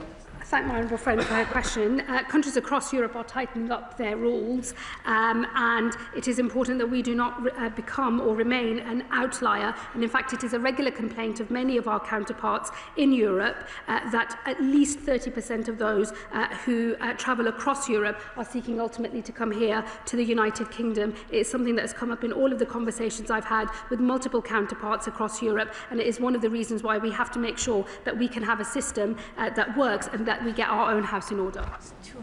Lincoln Job. Thank you, Madam Speaker. A constituent wrote to me asking whether I could get a wriggle on with his EUSS application. We checked out with the Home Office, and it turns out that he was subject to a live deportation order. In fact, it was issued in 2017, and we did deport him. Somehow he got back into the country and made his application. I said to the Home Secretary's predecessor that if she was prepared to, with a stroke of her pen, reenact that deportation order, I was prepared to drive him to the airport myself. Now that we've got a Home Secretary that's going to get a grip of this situation, I offer the same thing again. Madam Secretary. Get a bus. Well, I look forward to welcoming his application to join immigration enforcement. If he wants to write to me about that specific example, I will look into it. I know that the systems at the Home Office need a lot of tightening up. It is work that actually my predecessor started when she brought in a new permanent secretary into the department to make the necessary changes, and it is the work that I will continue. Ian Lavery. Thank you very much, Madam Deputy Speaker. I agree with my right honourable friend that this system is absolutely smashed to smithereens. It's smashed to smithereens because of 14 years of destruction from the benches opposite.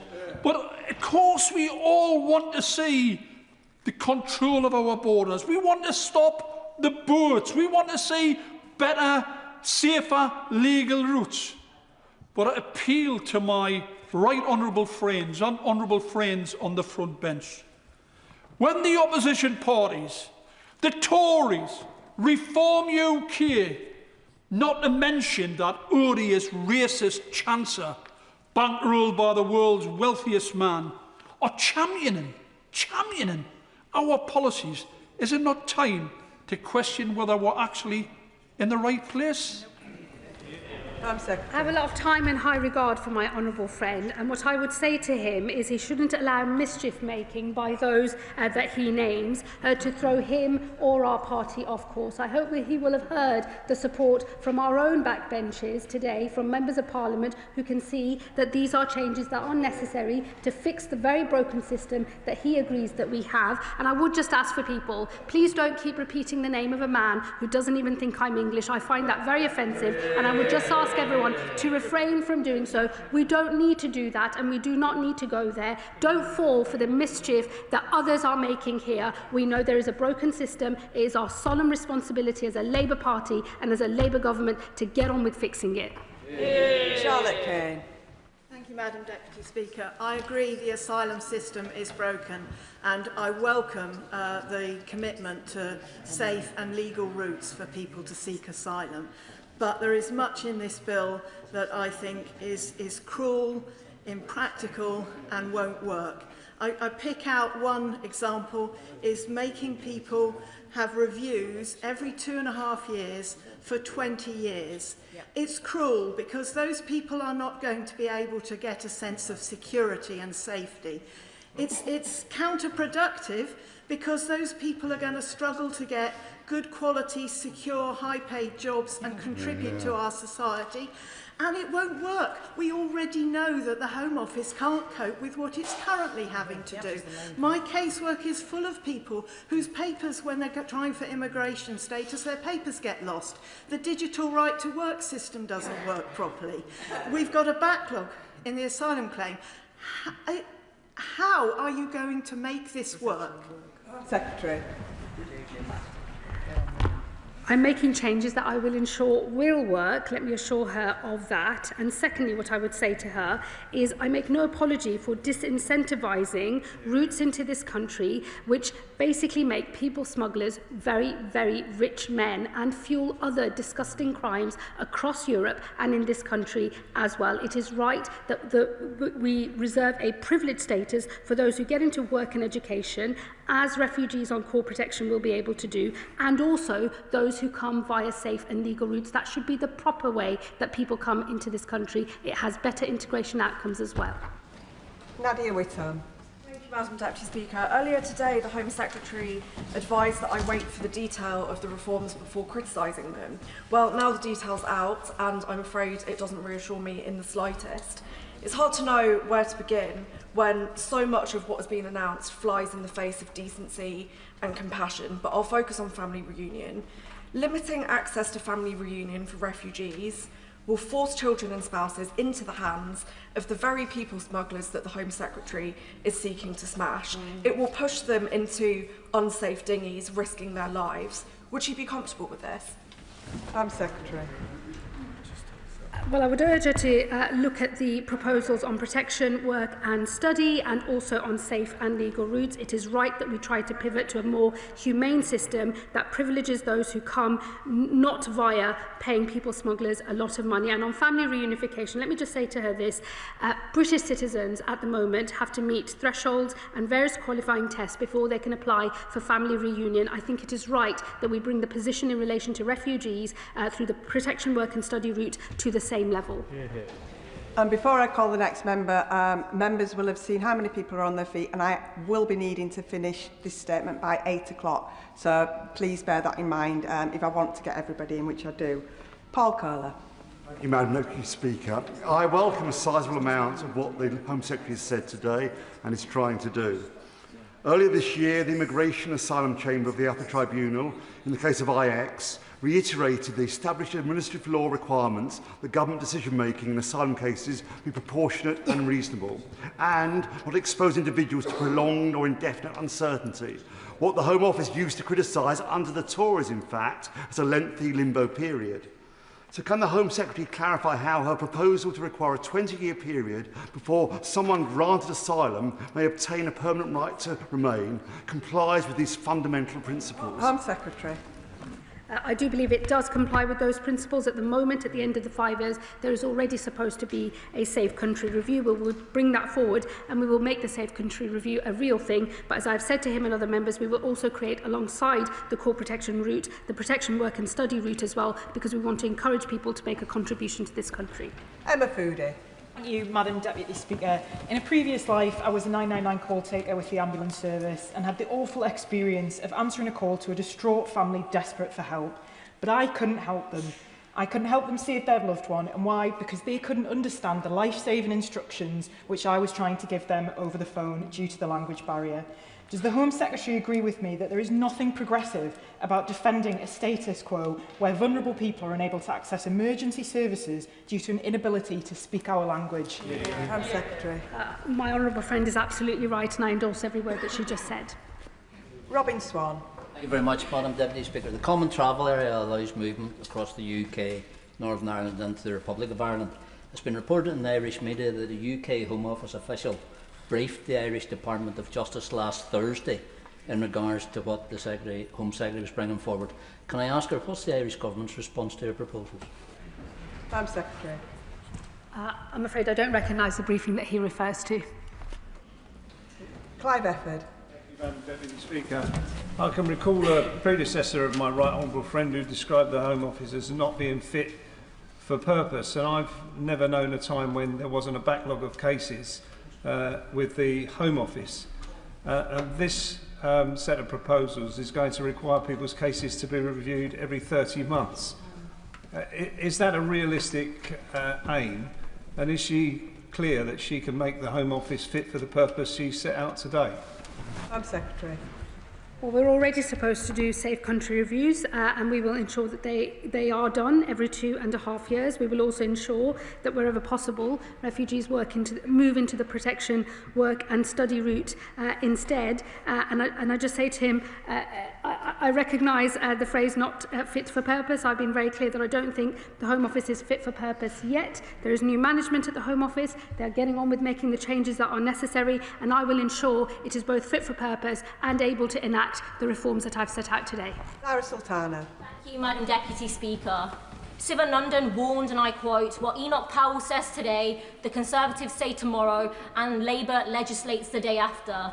Seizing valuables belonging to asylum seekers, making refugees wait 20 years before they can apply to settle permanently, and deporting entire families, including children, who have built new lives here because their country of origin is deemed safe. These measures are straight out of the fascist playbook." The Home Secretary has described herself as a child of immigrants, so I ask her, is she proud to introduce measures that punish and persecute desperate and vulnerable people seeking sanctuary? And how does it feel to kick away the ladder and be praised by fascist Tommy Robinson? And I must add, he has a... Order, Home Secretary. Home Secretary. Order, order, Home Secretary. I'm just going to clarify a point of fact. She said I described myself as a child of immigrants. It's not a description, it's just a statement of fact. And everything else she said is beneath contempt. Madam Deputy Speaker, migrants make immeasurable contribution to our communities. In Manchester, Russian, Wendy, who has Jamaican heritage, is a community health champion. Najma from Somalia leads local initiatives to tackle knife crime. And Hafsa grew up in the Middle East and leads nature improvements projects. So does my right honourable friend agree that the language we use to talk about immigration must reflect the important role immigrants play in the functioning of our nation? Home Secretary. I absolutely agree about the contribution that migrants and refugees make to our country, and it is precisely the reason that I'm making these reforms, because I can see a broken system that is creating deep division across our country, and I think it is important we not only fix this system but make sure that we retain public consent for having an asylum system at all. Jim Allister. At an earlier point in this debate, the Home Secretary said that nothing matters more to her than holding our own country together. Does she therefore accept that to succeed, her reforms must operate equally across the whole United Kingdom, including her adjustments to Article 8 of the European Convention?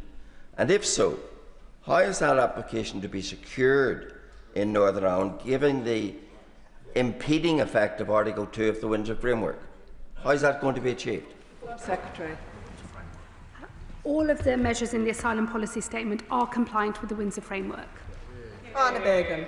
Thank you, Madam Deputy Speaker. Deporting families after they've resettled here because their country is deemed safe is simply wrong. Could the Home Secretary tell us how the government determines what a safe country is, and will she publish the criteria? And given that she mentioned the DRC earlier, is she really saying it is a safe country over there? And will she also publish all existing returns agreements so that members of this House and indeed the British public can properly scrutinise them? I have done the reading and it's not in the detail. Home Secretary. Well, we already do safe country reviews, so we would seek to continue that. They are publicly available in terms of our position on different countries, and in fact mostly pass through secondary legislation in this House. I make no apology for a system that will privilege in the future those who come to this country through a safe and legal route rather than those who pay people smugglers thousands of pounds and end up in the north of France instead. And the point on visa sanctions is related to the fact that many countries do not comply with us when we seek to return people lawfully to their own countries, and this is just one of the tools that we have at our disposal to have compliance with those countries so that they do take their own people back. Iqbal Mahmood. Thank you, Madam Deputy Speaker. Given the UK's historical and ongoing involvement in unlawful military interventions alongside allies such as the United States and Israel, how does the Home Secretary assess the correlation between these foreign policy actions and wars and the displacement of populations resulting in increased numbers of refugees and asylum seekers arriving in the UK? And what steps will her government make toward proactive peace-building initiatives and the restoration of overseas humanitarian aid, which could address the root causes of displacement and reduce the long-term pressures on our asylum system? Secretary.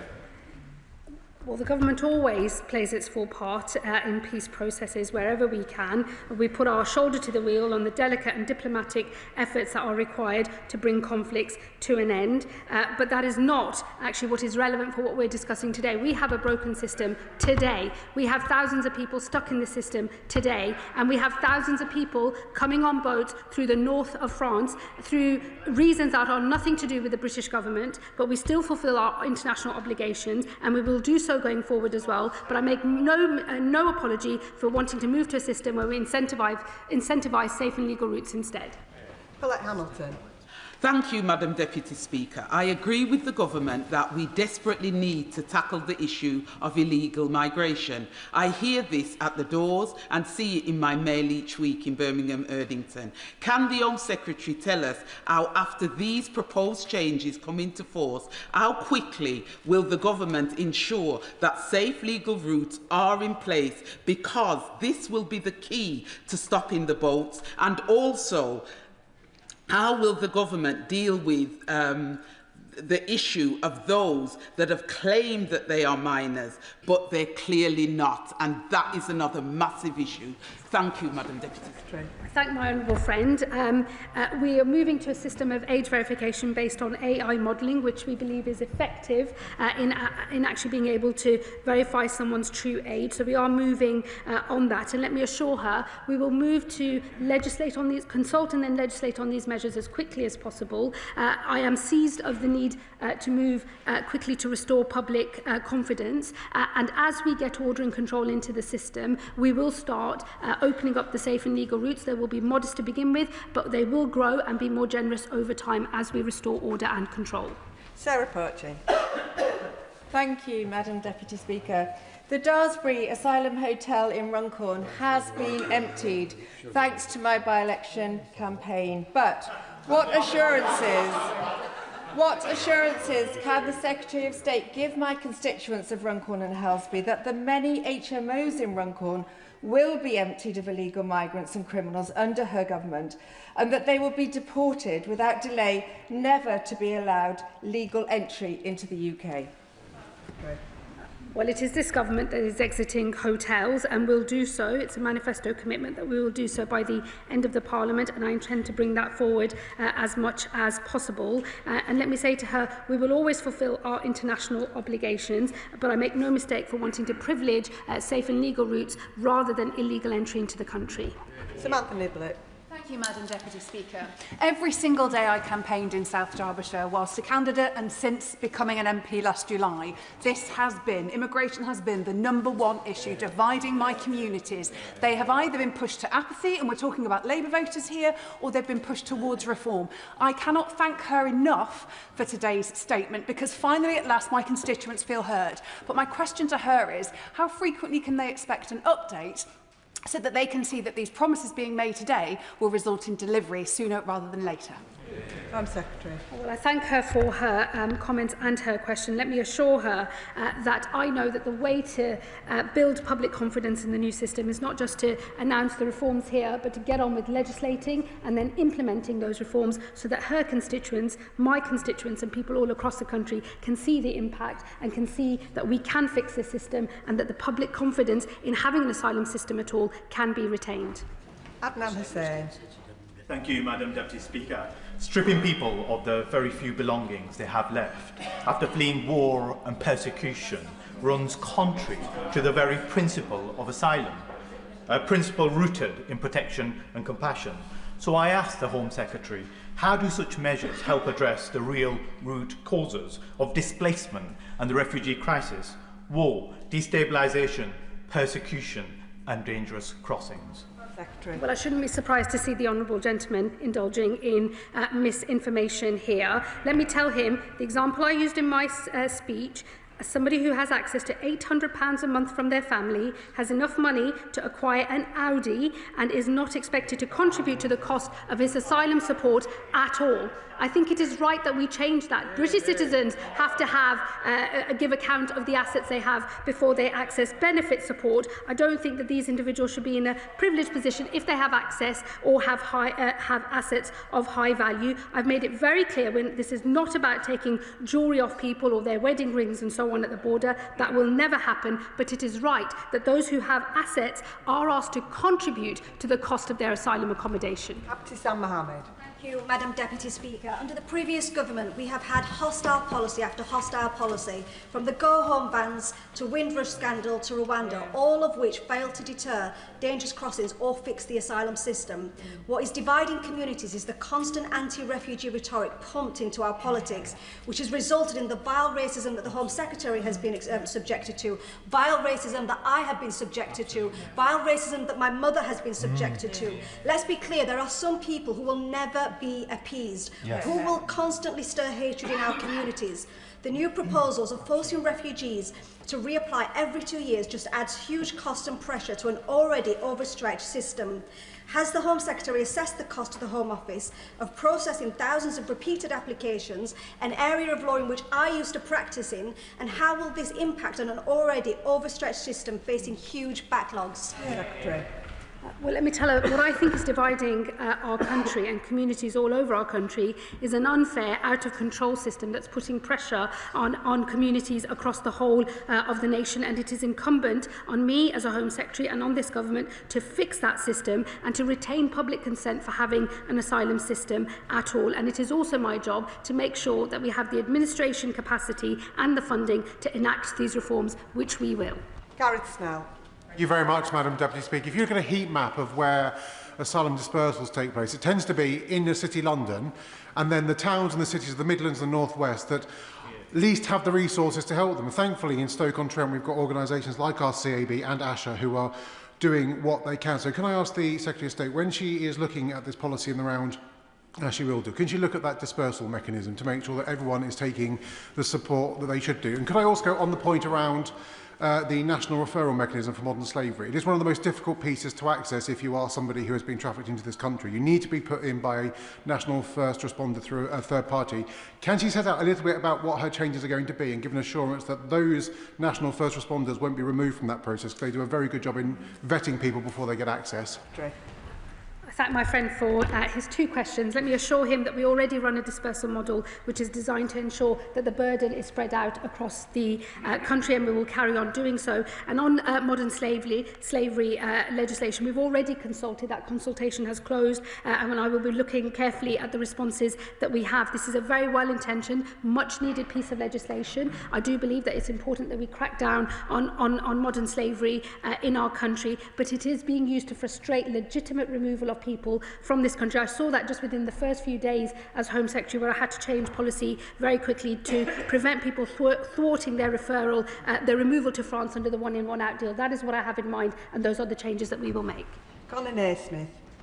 Madam Deputy Speaker, can I thank the Home Secretary for her statement today and for taking the bold action necessary to tackle the chaos and lack of control that we inherited in our asylum system. But does she agree with me that these changes are as much about incentivising the right behaviour by creating those capped legal routes to asylum as they are about taking tough action to break the status quo, which sees thousands of people crossing the Channel in a dangerous, uncontrolled and unfair way? My honourable friend is absolutely right, and I endorse every word that he just said. Kumar. Thank you, Madam Deputy Speaker. What measures is the Home Secretary taking to dismantle the criminal gangs exploiting both legitimate and illegitimate businesses to facilitate illegal channel crossings, and can she make details of regulation action that's being taken to prevent the use of assets such as shops on our high streets and supply of life jackets, boats and other components needed in the dangerous crossings by illegal immigrants and by criminal gangs? Home Secretary. I can assure her that we are engaging in intense law enforcement work, both through the National Crime Agency and working collaboratively with our partners in Europe, especially in France. There have already been 350 disruptions of organised immigration crime activity. We've confiscated numerous small boats ourselves, and again working with our European partners to do so. The sum total of all of those efforts has prevented 20,000 illegal crossings across the Channel already. We will grow this work. We know it is a very important part of the picture for how we deal with the problem of small boats. David Williams. Thank you, Madam Deputy Speaker. This is about fairness. My constituents across Stoke-on-Trent North and Kidsgrove are good, kind and compassionate people. We've got a proud tradition of supporting those who need our help the most, yet they know, like we all do, that the current immigration system is broken. Does the Secretary of State agree with me that, unlike the previous government, who were more concerned about campaigning on the matter, we must take action to bring back that fundamental value, our British value of fairness, so that we can resolve those issues at our borders? Again, I agree with every word my colleague and my honourable friend has just said. Fairness and contribution, they are Labour values, they're British values, and they underpin the totality of these reforms. David Smith. Thank you, Madam Deputy Speaker. I thank the Home Secretary for her statement, and particularly for the commitment to new, safe, legal routes. There's been a lot of talk of morality in this discussion, and there absolutely should be. It's too important to get wrong. So does she agree with me that tolerating a system where men, women and children are encouraged onto flimsy rubber boats to risk their lives in the English Channel when they are already safe where they are is not a moral choice? He's absolutely right. Fixing this broken system is a moral mission for me, because I believe we cannot look the other way and pretend that it's just talking points from our political enemies that are driving division in our country. The broken system is what is driving division in our country. I am determined to put that right, to make sure we can divide our country, but also retain public consent for having an asylum system to begin with. Daniel Francis. Thank you, Madam Deputy Speaker, and can I thank the Home Secretary for her statement to control our borders, which I know will be welcomed by the majority of constituents across Bexley and Crayford. Now, in recent months, we've seen both our police and enforcement officers, particularly in Crayford, carry out raids and work to arrest people working illegally here. So can I ask the Home Secretary to set how the measures announced today will continue to tackle that work around people working here illegally?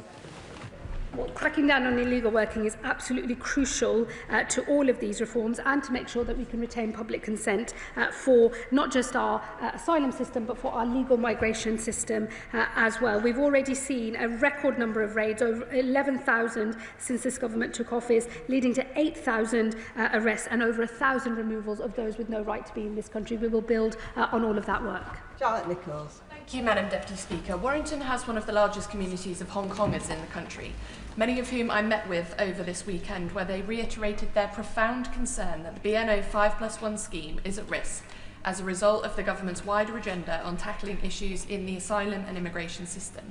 Will the Home Secretary give a clear commitment to Hong Kongers that the UK is their home, that the British state will keep its promise to BNOs and Hong Konger refugees, and that the 5+1 scheme is safe? We are committed and have always supported the repatriation of Hong Kongers. The consultation on earned settlement will be announced to this House very shortly, later this week, I believe, and I look forward to discussing that in detail with her then. Kat Eccles. Thank you, Madam Deputy Speaker. As a delegate to the Council of Europe, I will always defend the ECHR and its institution and treaties, and that's why it's important to talk about it in the correct context. In the last 45 years, the Strasbourg Court has ruled against the UK on immigration law rules only 3 times, and in the latest year, for which figures are available, the number of successful human rights-based appeals represented 0.73% of all sentenced foreign national offenders. And the last time Article 8 successfully applied to block deportation was in 2020. So why does the Home Secretary believe that Article 3 and Article 8 of the ECHR are blocking the UK from controlling its borders when the data simply does not back that up? I don't think that the data relating to the Strasbourg court is necessarily reflective of what we're seeing in our own courts here at home. It is clear to us that the application of Article 8, which I know she knows is a qualified right, and it is absolutely appropriate for governments to dictate how that right is applied in their individual countries, and we will do so by bringing forward second session legislation. We think that there is a case for reform of Article 8, and there is absolutely a case for continuing the discussions with European partners at the Council of Europe on Article 3, because we are not the only country that is seeing the expansion of Article 3 have implications for the deportation, in particular of foreign national offenders. The case for reform, we think, is strong. We have the right solutions, but we are signatories to the ECHR, and we will always be so under this government. Liam Conlon. Thank you, Madam Speaker. Can I thank the Minister for her statement? And I was really proud of how my Beckenham and Penge constituency came together to welcome Ukrainian families after the conflict there through schemes such as Homes for Ukraine. I'm pleased the government has announced today to expand safe and legal routes like this, recognising the UK's responsibility and desire to support those in need and removing the need for refugees to make dangerous journeys. Can the Home Secretary set out how quickly we can expect these safe and legal routes to start operating? Well, I would hope we can move very quickly indeed. As I've said, though, we will do so as we restore order and control to the broken system that we have at the moment. The safe and legal routes will, being candid with the House, begin modest to start with, but will grow over time. As we restore order and control to the current system, we will see those routes grow over time, and we will work with partners from across the philanthropy sector, the UN Refugee Agency, other stakeholders as well, as we design the new community sponsorship models, which will in the future bear the load of helping to bring refugees into this country and to settle them and to ultimately integrate them successfully into this country. Tony Vaughan. Thank you, Madam Deputy Speaker. I draw attention to my register of interest. I acknowledge the gargantuan task the Home Secretary has to regain public confidence in our asylum system. We must ensure that, as well as fairness and contribution, that compassion is also reflected in our asylum system, which is also a quintessentially British value and is reflected in the work of charities like Napier Friends in my constituency who support those staying at Napier Barracks. My question is about the appeal reforms in relation to professionally trained adjudicators. What is the rationale for this when we already have a specialist judiciary with expertise to decide these cases, and what is it about the adjudicator model that will mean they are in a better position to decide these cases than under the current system? Well, firstly, he does mention compassion, and I would say to him that the compassion of our reforms will be reflected in the safe and legal routes where we will accept refugees into our country through a community sponsorship model, resettle and integrate them successfully. That is what will bear the load of fulfilling our international obligations, and I know our people across our country will be proud to do so, because compassion is, he is right, a fundamental value of all of our people, but so is fairness and contribution, and taken together, these reforms, I believe, strike the right balance. And what I can say to him on the appeal system is it's completely shot to pieces at the moment. It's riven with backlogs. Even increasing judicial sitting days does not make the difference. I think it's absolutely appropriate that we design a new appeal system, independent, with early legal advice available right at the start, and where it is proper for the government to set the framework for the speed at which cases can be heard, including fast-tracking those claims that have no chance of success or are from countries which have low grant rates in the first place. He will know that listing at the moment within the current system is a matter for the independent judiciary. We would never seek to interfere with that, but with a new appeal system, we as a government will be able to set the framework for the speed at which cases are heard, as well as the provision of legal advice at the start, so we have one claim, one appeal, and certainty at the end of that process. Brash. Thank you, Madam Deputy Speaker. I welcome this statement today and can say very clearly to the Home Secretary she will have my complete support in implementing the measures within it and doing whatever it takes to fix our broken asylum system and secure our borders. One of the consequences of this broken system is what can only be described as the targeting of deprived communities like Hartlepool by private companies charged with providing asylum accommodation. We've started to bring the numbers down. Does the Home Secretary agree with me? That process must continue to put fairness back into our system. My honourable friend is absolutely right. We do need to bring fairness back into the system. We need to resolve the problems with supported asylum accommodation as well. Taken together, these reforms and this government's plans on exiting hotels, getting into large sites instead, I believe will relieve the pressure that he sees in his community and across the country as well. Smith. Thank you, Madam Deputy Speaker. I take great pride in our country's track record of offering sanctuary to people fleeing conflict and persecution, and I know Afghans, Syrians, Ukrainians and many others who are now settled here and making great contributions to our economy and society in our hospitals, our schools and our businesses. So I welcome the Home Secretary's commitment to getting the proposed safe and legal routes working urgently. And will she also ensure that the right incentives and support are in place so that people arriving this way can integrate successfully? I agree with my honourable friend, and as I've already set out, for those who are on court protection, we will seek to encourage people to move into the protection work and study route so that they can start contributing and integrating more effectively into this country. That will get them to a slightly earlier settlement period as well. But the bulk of these reforms will focus on safe and legal routes, which will be the most privileged route to settlement in this country. It is right that that is the case. It is the best way to integrate people into this country. The community sponsorship model is the way forward, and I look forward to working with her and others in the House as we design that and move forward. Thank you very much, Madam Deputy Speaker. South Norfolk expects to have a robust and compassionate asylum process. I welcome this statement today. One of the aspects that I'm most interested in is the penultimate paragraph on page 28 of the document, which states that the new model will give greater say to communities and support refugees to settle and become self-sufficient. I was wondering if the Home Secretary could expand on what mechanisms would be put in place to make sure that happens. Well, we will design the new system, taking all of the learnings from the Homes for Ukraine scheme and other models as well. We will work closely with the UN Refugee Agency as well as other international partners, and we will work with philanthropists and community organisations, local councils, universities, businesses and others here in this country. We know that there are people who really want to be able to sponsor refugees and play their part in offering sanctuary to those most in need. People recognise that the current system is broken. As we get to grips with the current broken system, we will be able to increase the number of people that come on safe and legal routes in the medium and long term, and that is the right future and that is the right compassionate answer, and it enables us to fulfil our international obligations as well.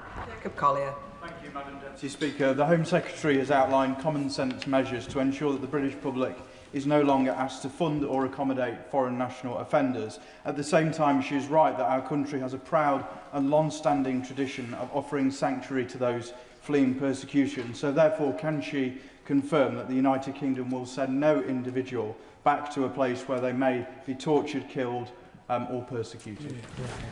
We will never send someone back to a country where they will be tortured. We will always abide by our international obligations in that regard, and we believe that the totality of the reforms that I have set out today strike the right balance between making sure that we continue to fulfil our international obligations but have a system for asylum that can retain public support for having an asylum system at all. Steve Race. Deputy Speaker. Exeter is a proud city of sanctuary, and we've welcomed communities of Hong Kongers, Ukrainians and Afghans over recent years. So many of my residents will be very pleased and welcome this re-establishment of safe and legal routes for refugees, which were long forgotten by the party opposite. Does the Secretary of State agree with me that safe and legal routes do offer a real sort of element of a system that has control and order in it, and can she set out how the system will be flexible in terms of when geopolitical practices change? Well, we will always retain the flexibility to respond to particular crises, as we've done in the past, and that we supported even when the last government was in power. We will design these routes alongside international as well as domestic partners as well, to make sure that the community sponsorship model learns all of the best lessons from previous schemes and is absolutely world-class as a system, so that we can play our full part in offering people sanctuary who most need it. Joseph. Deputy Speaker, I welcome the Home Secretary's statement on how the government will make our asylum policy fit for this country. The broken immigration and asylum system under the Conservatives created an unprecedented backlog.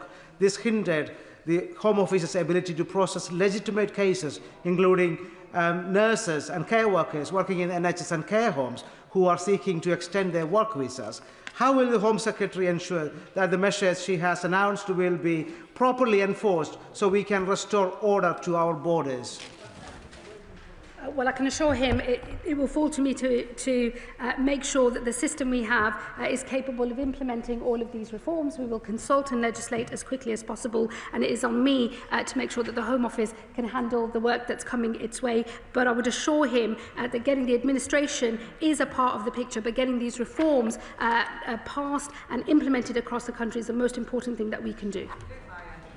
Madam Deputy Speaker, the measures that the Home Secretary has set out to restore order and fairness will be very welcome in Middlesbrough South and East Cleveland, but the overriding sentiment will be a feeling that we will believe it when we see it. I'm afraid trust is so low after years of broken promises, and so what assurances can the Home Secretary give that she will not only talk the talk but also walk the walk as well?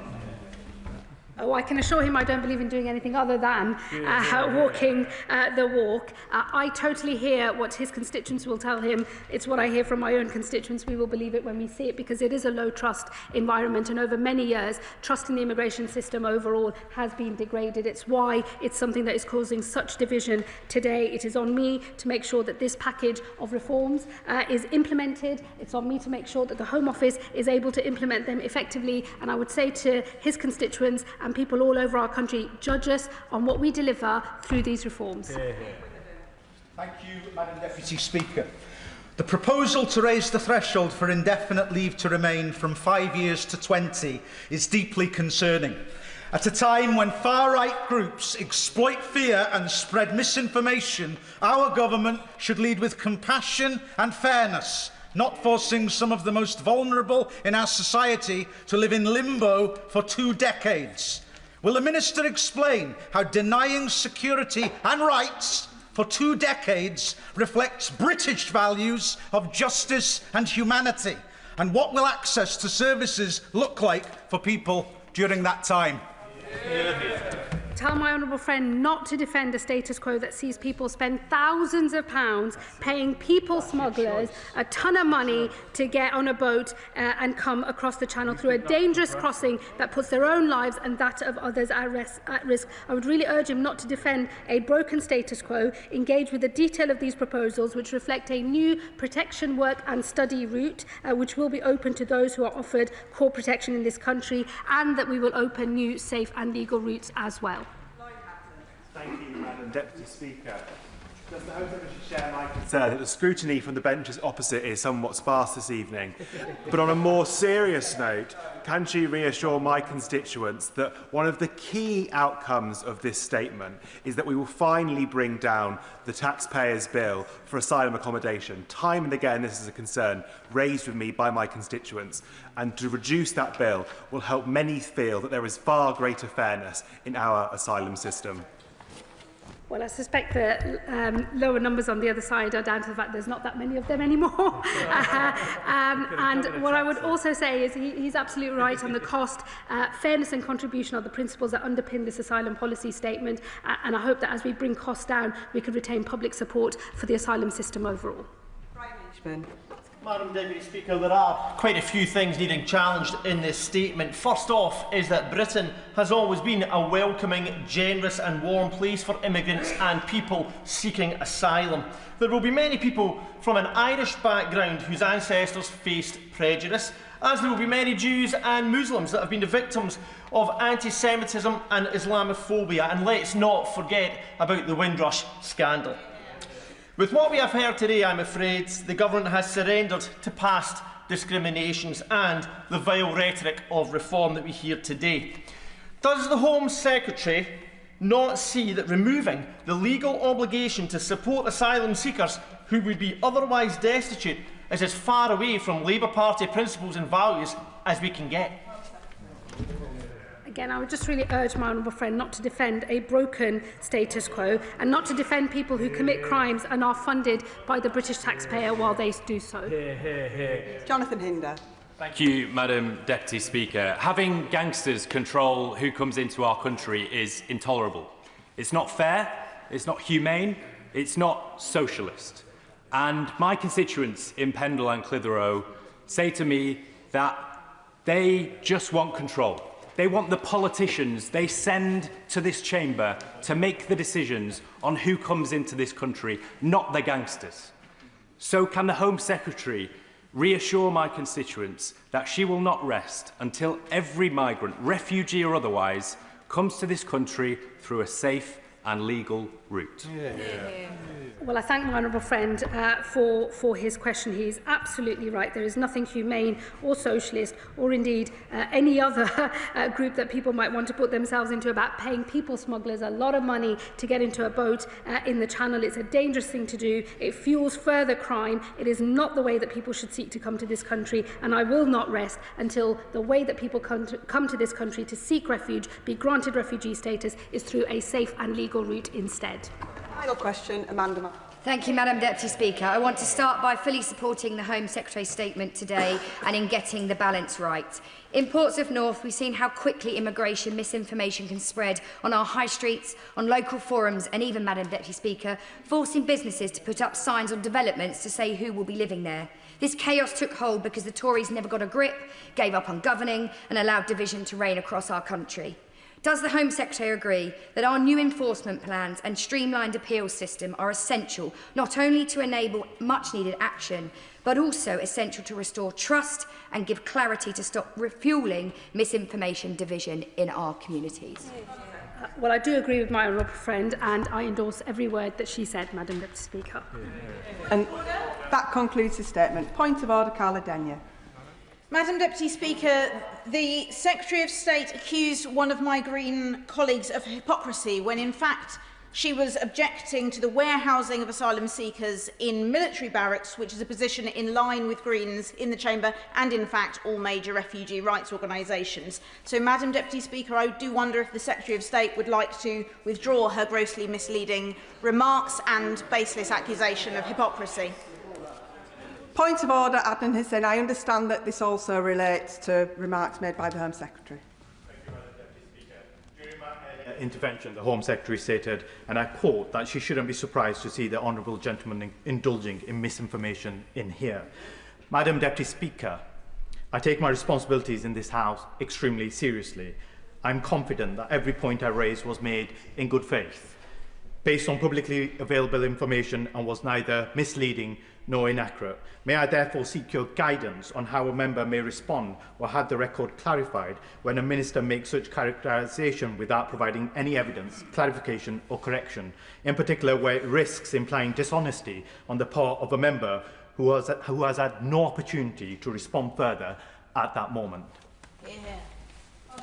Say in response to him, I'm very happy to say it wasn't misleading, it was just wrong. So I can clarify that for the record. And let me say to the Honourable Lady opposite, I I don't think, well, I think it's a fair point of debate to point out that the Green Party is often indulging in hypocrisy, and I shall look at carefully at what her colleague has said in relation to the large military sites. But I would say to her, the Green Party never seem to offer any solutions, only commentary that does not work. And I thank both members for their points of order, and their comments are now on the record.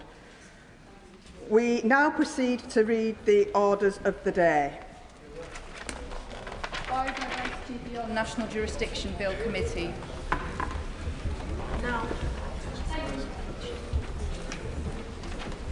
Order.